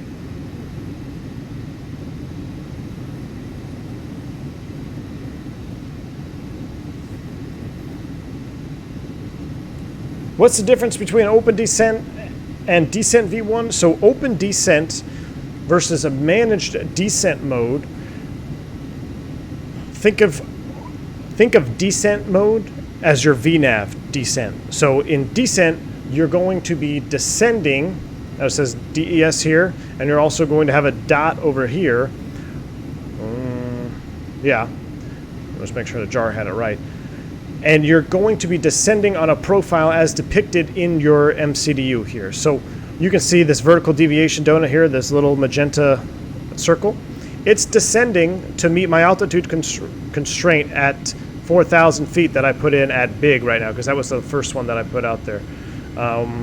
Where is it? Big, right here, 4,000 feet. So it is on a computed path in descent mode. If I were to pull the altitude knob and correct or start an open descent, the aircraft would then pitch. Well, let's see. Let's do it. Let's see what it does. Thrust idle open descent. So you see that the econ descent window went away. Those little bars. Let me push it back in. There's our econ descent window. That's what these magenta bars are. So in open descent mode, it's going to lock in that speed, and what it's going to do is bring the thrust to idle, and it's just going to descend as fast as it can at that speed with idle thrust. So open descent is the fastest way to get down in the Airbus. So you'd be open descent mode, full speed brakes or half speed brakes, whatever you're at, whatever airplane you're in, and you would be going down with thrust idle, just trying to get down, and it's all dependent upon your speed. If you were to speed up, select speed up. We need more drag, sir. Spoilers full. I don't think we need more drag. I think we're doing fine. Spoilers half. Why do we need more drag? I think we're doing just fine. Spoilers retracted. Spoilers half. Why do you keep going to half? Spoilers arm. Spoilers disarm. Jeez, all right.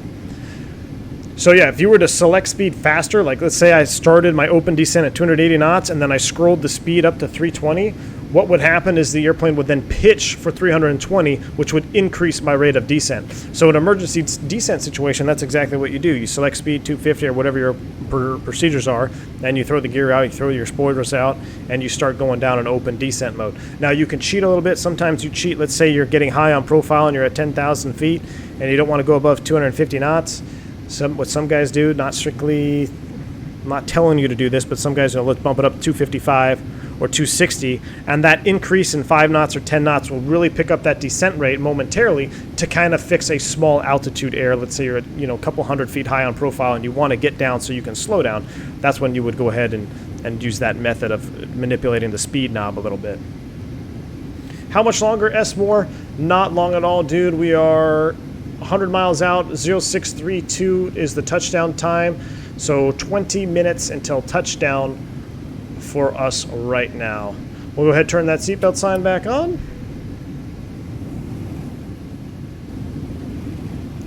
don't know if she's going to do an announcement here or not. Yes, open descent is without restrictions, and it will also ignore your altitude constraints. So let's say you're flying a star or standard terminal arrival route and you have altitude restrictions along the way at 14,000, 13,000, whatever they are. In descent mode, it will honor those. It will go into alt star, alt constraint star mode. In open descent, it will not care. It will just go wide open, go right through it. So you got to be careful. And the same will apply in climb out if you're using open climb or in climb mode. In climb mode, you will obey the altitude level offs. A lot of times out of Vegas, there's a is it the Cowboy? No, that's an arrival.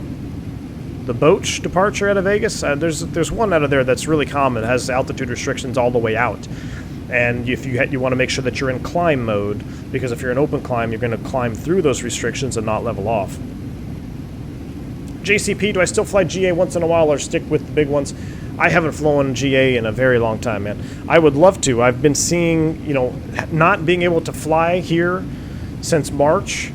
I've seen airplanes at the local airport doing touch and goes, and it's really given me the itch to get in an airplane and go do some GA flying. Although I don't want to go kill myself either. I would definitely need to be checked out. I haven't flown a GA bird, and I don't even remember the last time I flew a GA airplane. So I would love to do it, but I really haven't had the time either right now. I got a couple friends that own their own airplanes, but I just haven't had the time. We're between selling this house, building our new house. We're getting ready to move to a temporary location right now.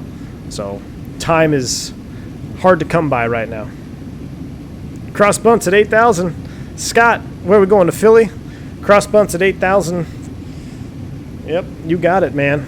I know that one.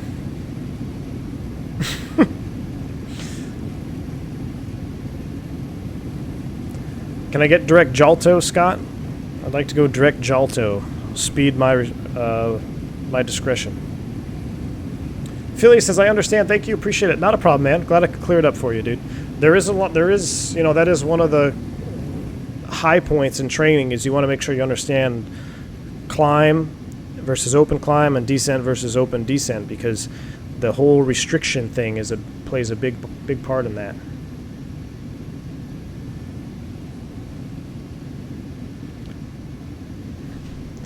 Oh, that water's looking good out there too. And we're gonna get coming over the Orbix UK, man. Gotta love it. Can I explain the 3 laws? The 4 laws? So normal law, that's your normal law where everything happens. You got all your fly-by-wire protections, your bank angle limits and things like that. Alternate law, you're gonna lose your protections, but you're still gonna have stabilities. Direct law, you are the only thing that's going to go different from alternate law is you now have a direct relationship between side stick deflection and flight control surface movement, and you can stall in direct law. You do not have any protections. And then abnormal attitude law, it's basically so you override the roll angles of the aircraft to get out of an abnormal situation. That's the gist of it. Giuliandi says, during your tour, which circle to approach procedure is your favorite? LOWI, Calvi, or Madeira? Oh. Okay, well, LOWI definitely looked the best, right? Because you have that beautiful Orbix scenery. So LOWI looked the best, I think.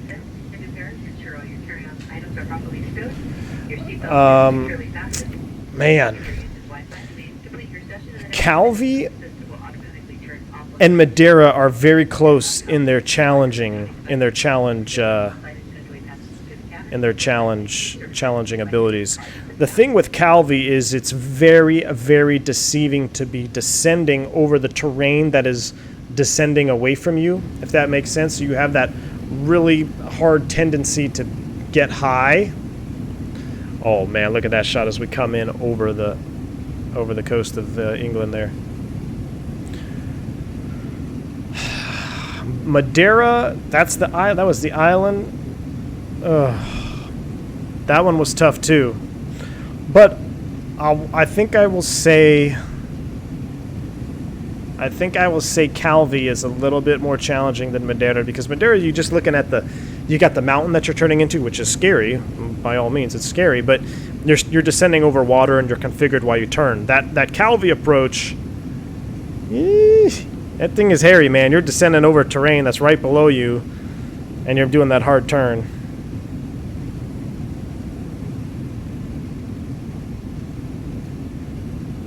Chris Scott, what's going on, man?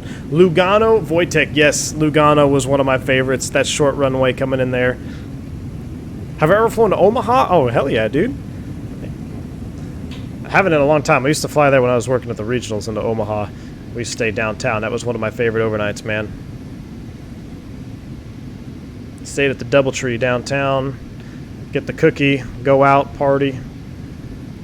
You guys in Omaha know how to party, that's for sure. 16.4 descending 10,000. We're looking good here.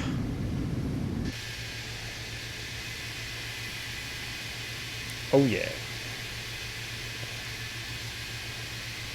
You want a cockpit view? You want like up here on the dash?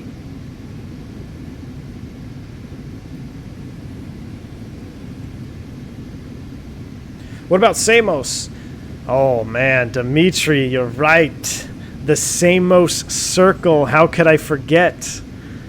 Oh boy. Because Samos you're turning in over terrain as well, and you got that shed. Here's the thing.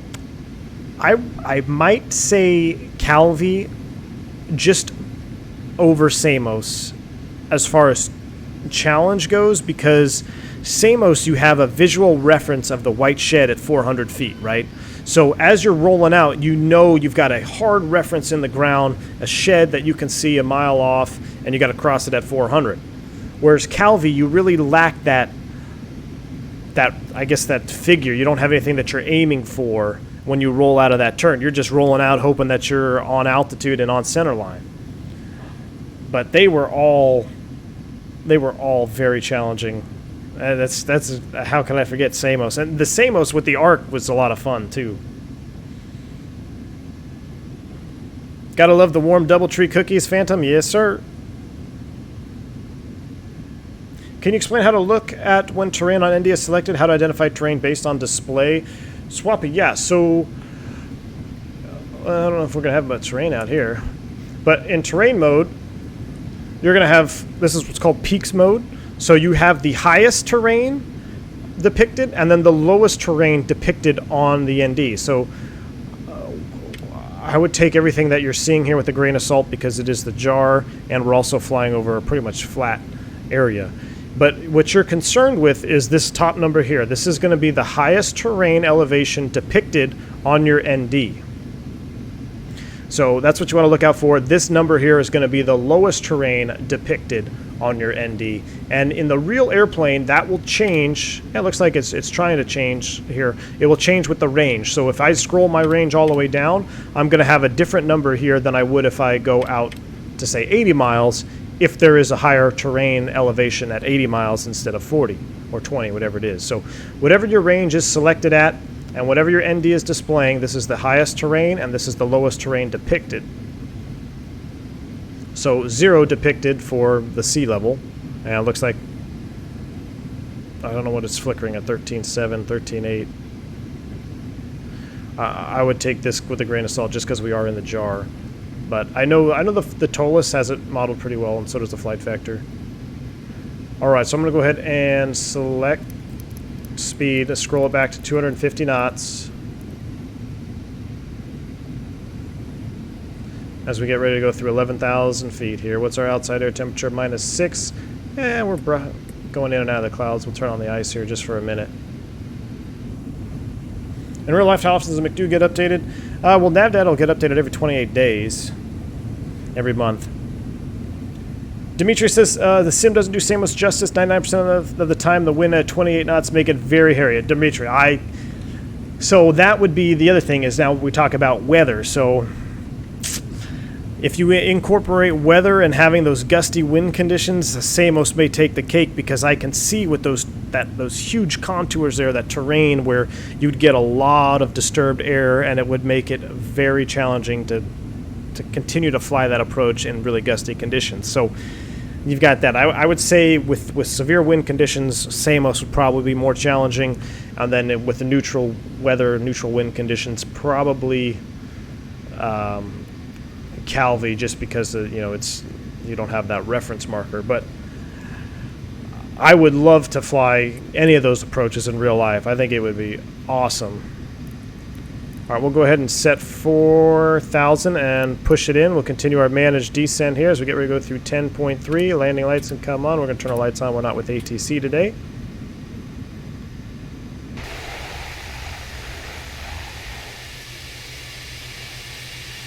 Oh, that engines look good. Remember, mod, !mod GE.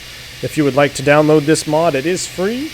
Carda Jowol did it from scratch himself. If you'd like to buy him a drink, buy him a coffee, !mod will get you right to his donation link, because these are not just a set of engine textures, guys. These are fully simulated study level.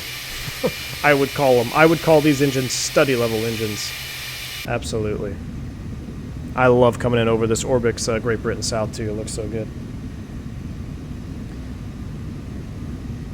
Swap it, you got it, man. No problem.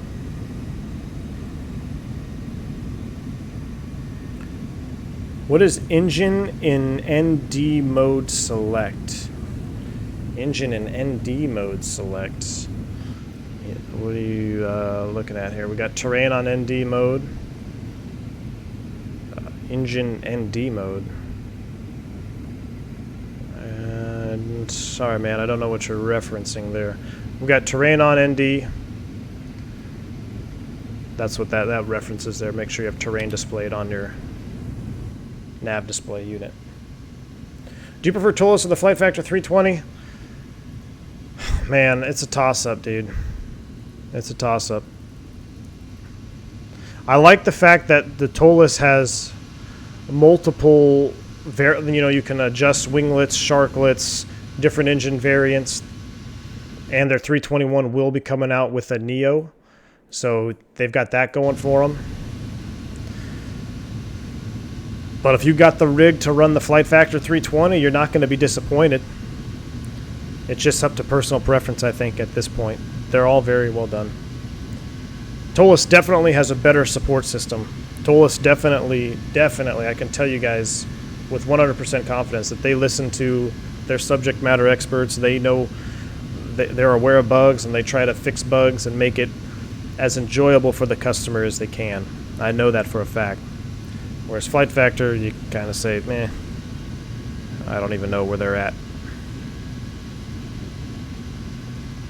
Maybe he's talking about the N1 mode. Does the 330 have that?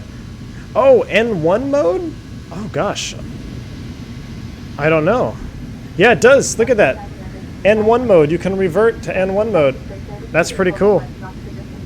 So N1 mode, it's not modeled, but basically if you lose part of your FADEC or some sort of failure where you can no longer are going to be able to run through the EPR, you can go into, at least in the 320 anyway, you have two modes of N1. You've got rated and unrated N1 mode.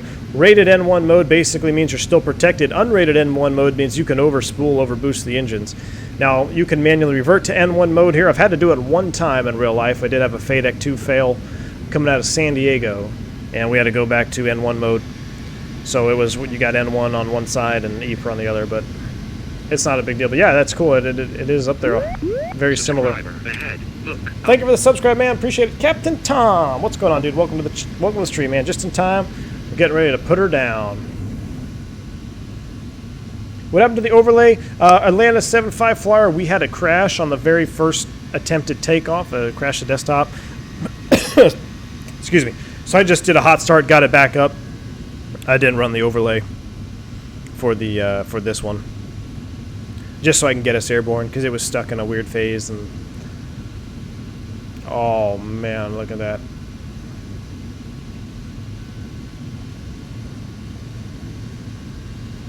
Phantom says, I've had a couple flights in N1 mode. Actually, I'll post the pic on the Discord. Nice, man. Do it.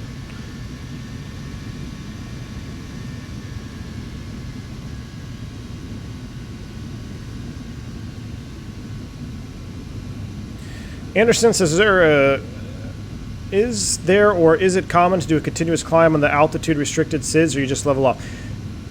For the most part, Anderson, I think they try to get you unrestricted climb. But I know if you're flying in peak hour, rush hour, then you're probably going to follow the restrictions. I know coming out of Baltimore, I think they have one. The Vegas one, if you hit it at an off time, they'll clear you up, before you even turn. They'll say turn left direct, whatever the fix is, Cowboy or Boach, I don't remember what it is. And then climb and maintain 1.5 or whatever. I think they try to get you up. I think that's part of their goal, is to keep the airplane climbing. But if traffic doesn't permit, then yeah, you're gonna be flying those. Approach phase activated. Approach phase activated. Must have flown through the decel point there, which we did. And we also flew through the transition. So I'm going to go ahead and reduce speed. 180 knots. Spoilers half. Oh, we're going to slow Spoilers down full. here. I got to talking. Slow it on down, and 10, what did I say it was? 1034.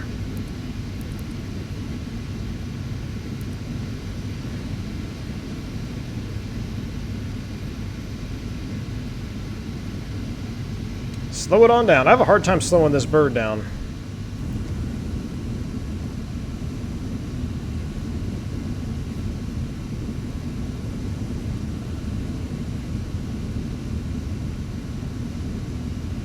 Can I turn up the wind for landing to make it a little tricky? Dude, I tell you what, this airplane has like some weird auto rudder twitch thing for me. I don't know if it's a hardware related issue or what. It's plenty tricky, and just you'll see what I'm talking about here in a minute. We already got 16 knots up here. I'm going to try to slow us down here. We're going to get a little set open descent 2000, close enough. I'll give you next minus 10. That looks close enough to me. Flaps 2. Flaps 2. Raw data ILS. Yeah, man, we'll flip it over.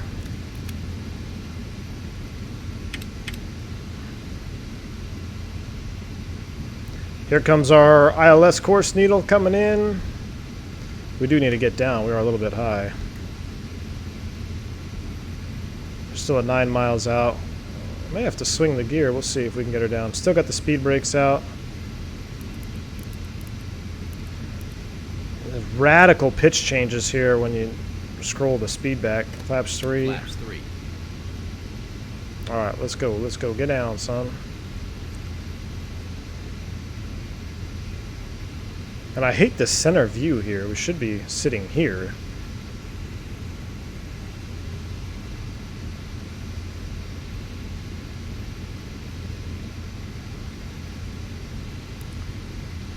Yeah, we're going to be high. All right, we're going to turn everything off. This is not how you disengage the autopilot, but it is how you disengage it in the JAR. Flight director's off. Give me the bird. Manage the speed up. We're going to hand fly her in. Altimeter alive. 2,500, check. We're on the glide slope. We're going to set 3 degrees. I guess we had plenty of time there. 16 knot tailwind? That's going to need to change. Looks like it's changing a little bit. We'll get the gear down.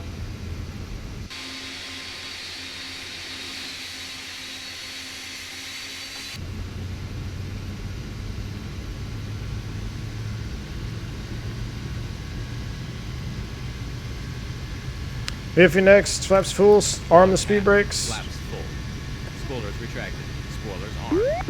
Subscriber ahead. Look up. Thank you for the subscribe, man. Appreciate it.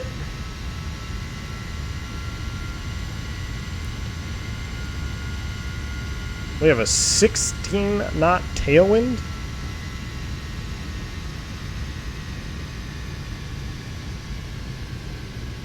All right, well, let's see if we can fly this thing. Let's, you guys want to see me break off and do a visual pattern? Let's do that. Aer Lingus, whatever we are.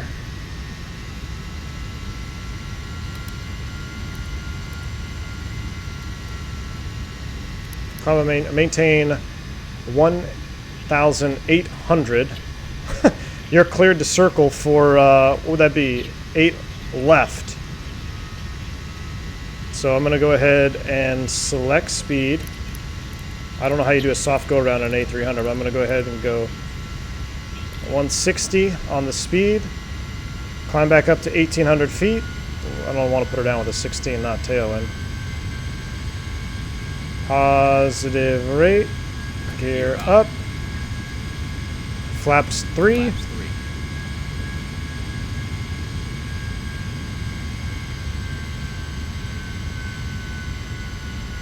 Thank you for the subscribe. It was Joakim. Appreciate it, man. All right, so we're 160 knots, level 1,800 feet. We're going to circle Ahead. Look up. and put her down on, I believe that's 8 left. So I'm going to go back to Arc mode here just for a quick second. Now, if you're an Airbus, you should be able to hold yourself there at 1800. I'm going to come in here, flip this around real quick. Or is it 9er? It'd be 9er left. Hold on, I want to do no star. Erase that. 9er left, arrival. 9er left, no star, no transition, insert. Alright, that is set. And we'll get rid of that chart. EGLL. ILS DME 9er left. 110.3 IAA 090 on the approach course. MDA is going to be 279. It's only 1 foot off. I should have noticed that when I put the winds in. Alright, we'll go ahead and come left.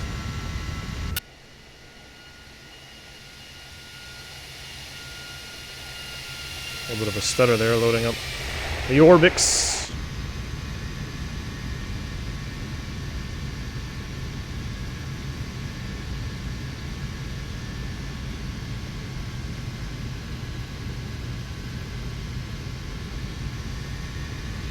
Now let's see if we can clean this box up here. I don't know why that thrust is having such a hard time maintaining 160 knots. I may take over that manually. Can we extend the line off of IAA 75? No, we cannot. We cannot do that. Alright, so we can't even extend the line in the JAR. And this thrust change is becoming excessive, so I'm going to go ahead and take manual control in the JAR. This is how you do it. That's not how you do it in the real Airbus.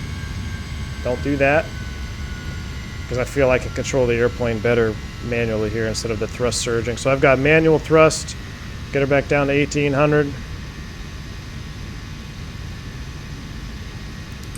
Cycle the LS push button there, we're going to circle her back in.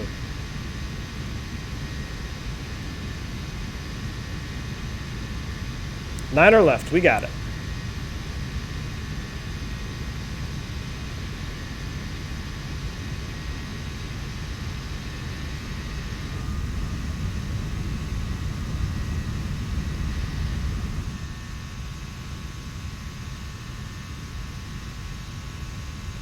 So you see, there it goes. It's doing that rudder thing on me.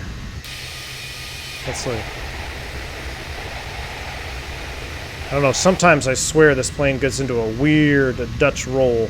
Look, let's see. Did it again there? It's almost like it's auto coupling.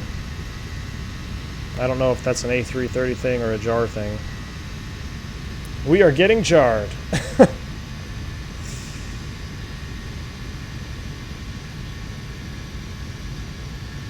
Yeah, see that nose kick out there? I'm not doing anything with the rudders.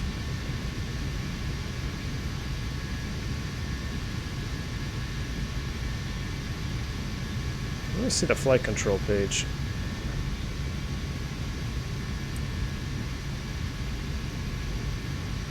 Well, let's see if I pitch back, roll. Huh.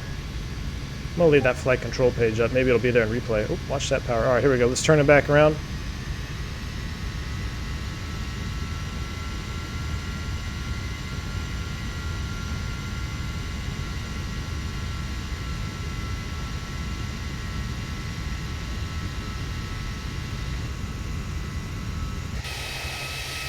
She sure looks pretty from the outside, though, I'll tell you that.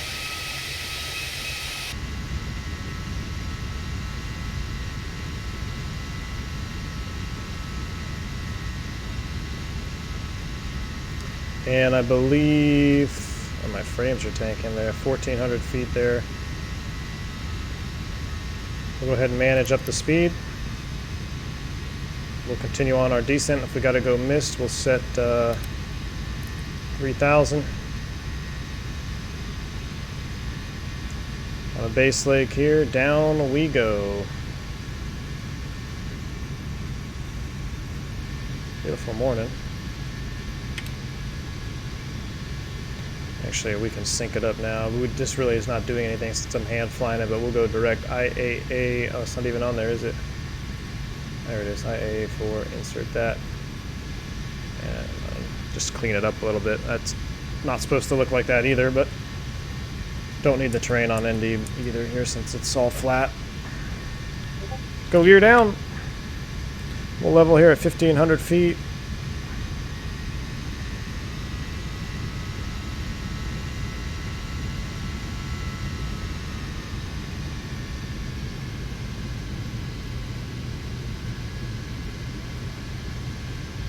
Wow, those gear came out. Look at that trend in airspeed just dropped off.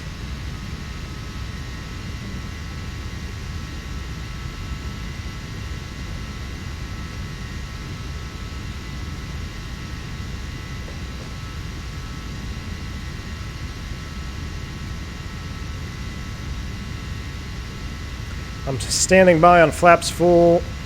In the narrow body anyway, you want to try to avoid being fully configured and in level flight if you can help it. So I kind of was a little too aggressive on that descent. See that rudder kick over again. I can see it happening. I don't know what is going on. But I descended a little bit too early there. I probably should have maintained 2,000 a little while longer. But you want to try to not be fully configured in level flight. The airplane can do it. It's not a problem, but it's something you want to try to avoid if you can help it. Who's making the 300? It's I&I Simulations, McShiggity. I&I Simulations.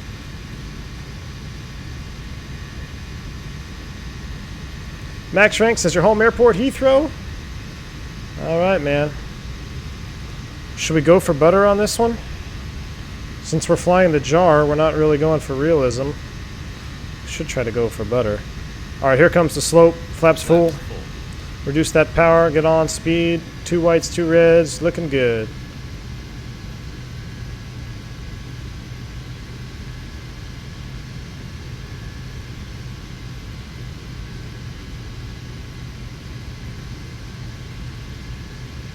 A little bit of crosswind pushing us over there. Whoa.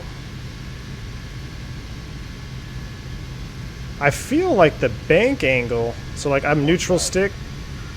I don't know, it's super delayed, super sluggish. I don't know if that's an A300 thing or a JAR thing, but it's, you put in a correction to the left and then it just wants to keep rolling. End up doing oscillations that way. See, there it goes. Look at my nose. My nose is yawing over. Someone said like a 172. Honestly, it kind of feels like that a little bit. That yaw being all over the place. We'll just crab her on down about a half dot high. Let's see if we can get back on that slope there.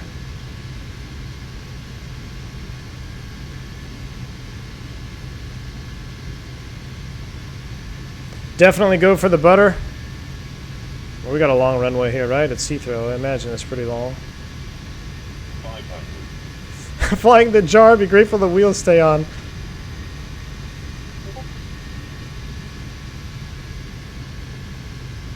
Land it like you stole it, bro. Alright, man.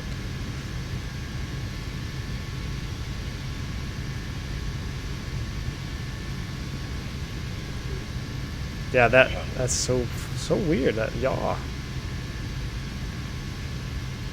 Unless there's a axis, like some noise coming in from my rudder pedals. Oh, now we're sinking a little bit. Well, we're going for butter, that's right. So we're not worried about being on profile. 100 above. 50, 40, 30, 20, 10, 5. Where's the runway? Spoilers full. Oh, First green.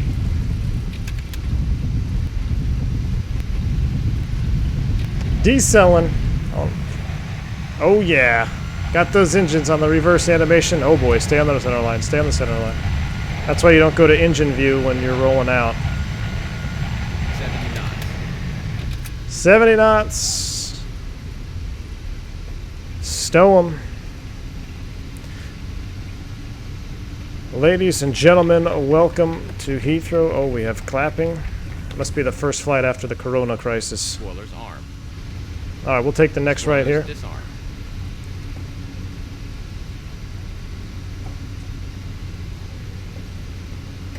Flaps 1. Clean it up. Flaps 0. Need to check, sir. If everything is okay with the light. Yes, everything's okay with the lights, man.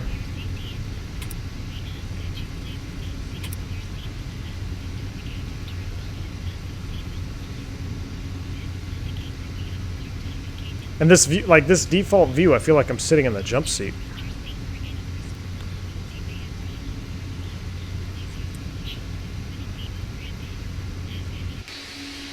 We are here.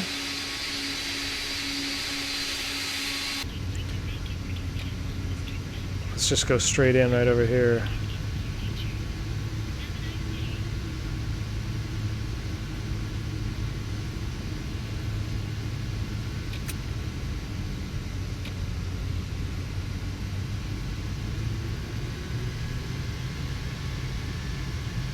Want to make sure we line up nice and straight.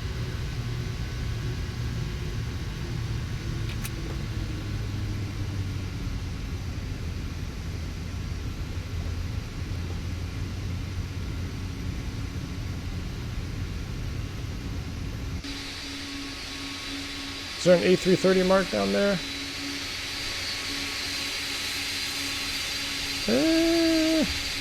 Yeah, there is. It's the last one. We'll take it all the way to this marker right here.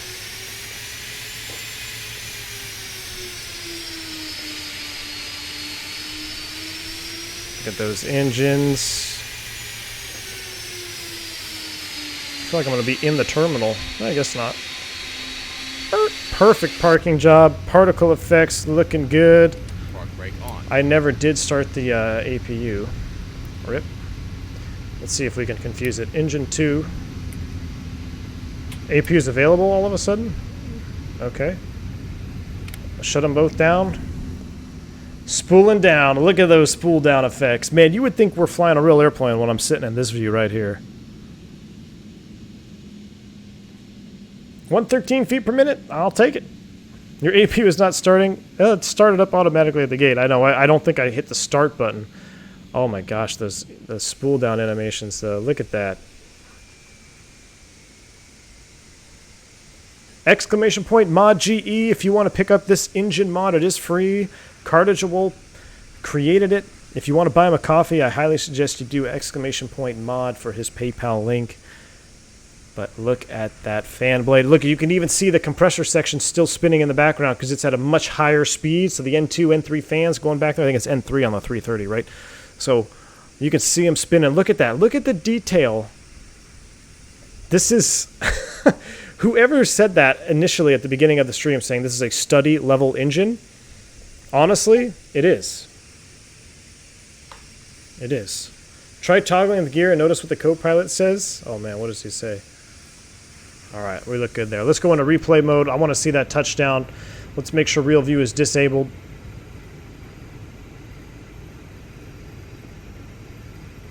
Let's back it up. Flaps 1. Don't Speed. sink. Flaps Speed. 2. Speed. Flaps Don't 3. sink. Alright. Flaps 4. We'll throw you guys in the replay mode up here. Don't sink. Don't sink. Don't sink. Don't sink. Don't sink. Don't sink. Don't sink. Don't sink. Alright, so I don't want to listen to the don't sink the sink. whole way. Don't sink. According to this, we're in alpha floor. Interesting.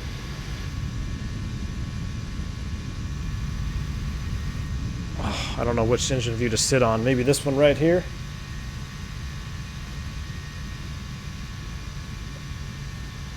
Man.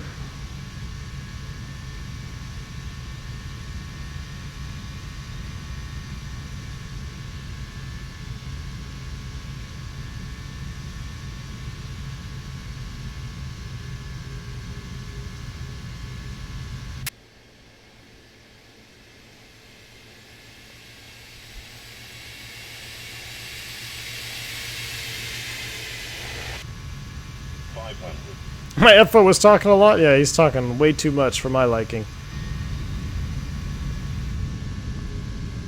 I guess this is supposed to sit on this one right here.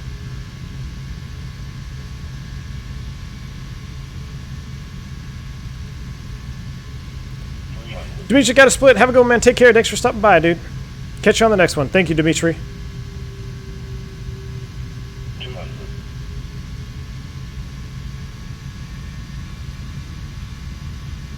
200. Like listening to the wife with the map in the cars. Oh, Strix. 100. 100 above. Not many people use maps anymore, man. I remember those days, though. 30. Highlight the roads you want to be on. Let's see this reverser animation right here. Ooh. 5.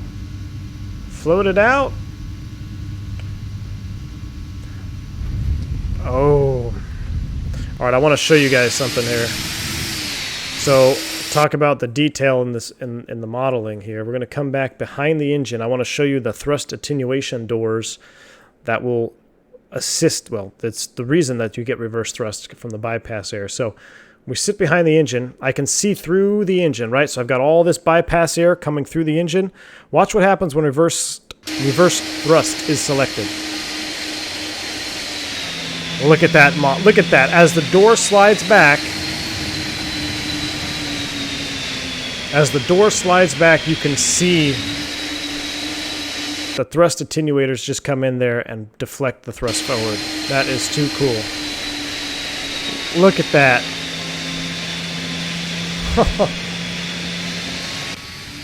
Carda, you've outdone yourself, man.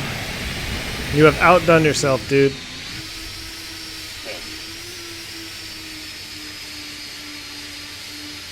Exclamation point mod GE, one word. I'll link it in the description. I will also link it in the Discord. Absolutely fantastic. 109. Guys, thank you for tuning in with me on this kind of impromptu stream. I just wanted to get the engine out there, show you guys what's up. Huge thank you to Carda Jowol for his time and effort putting this together. Guys, this doesn't just come with a retextured engine. You get a manual to install it. You get a paint kit with it. You get particle effects. It is so awesome. I highly recommend doing it. It brings some much needed eye candy to the A330.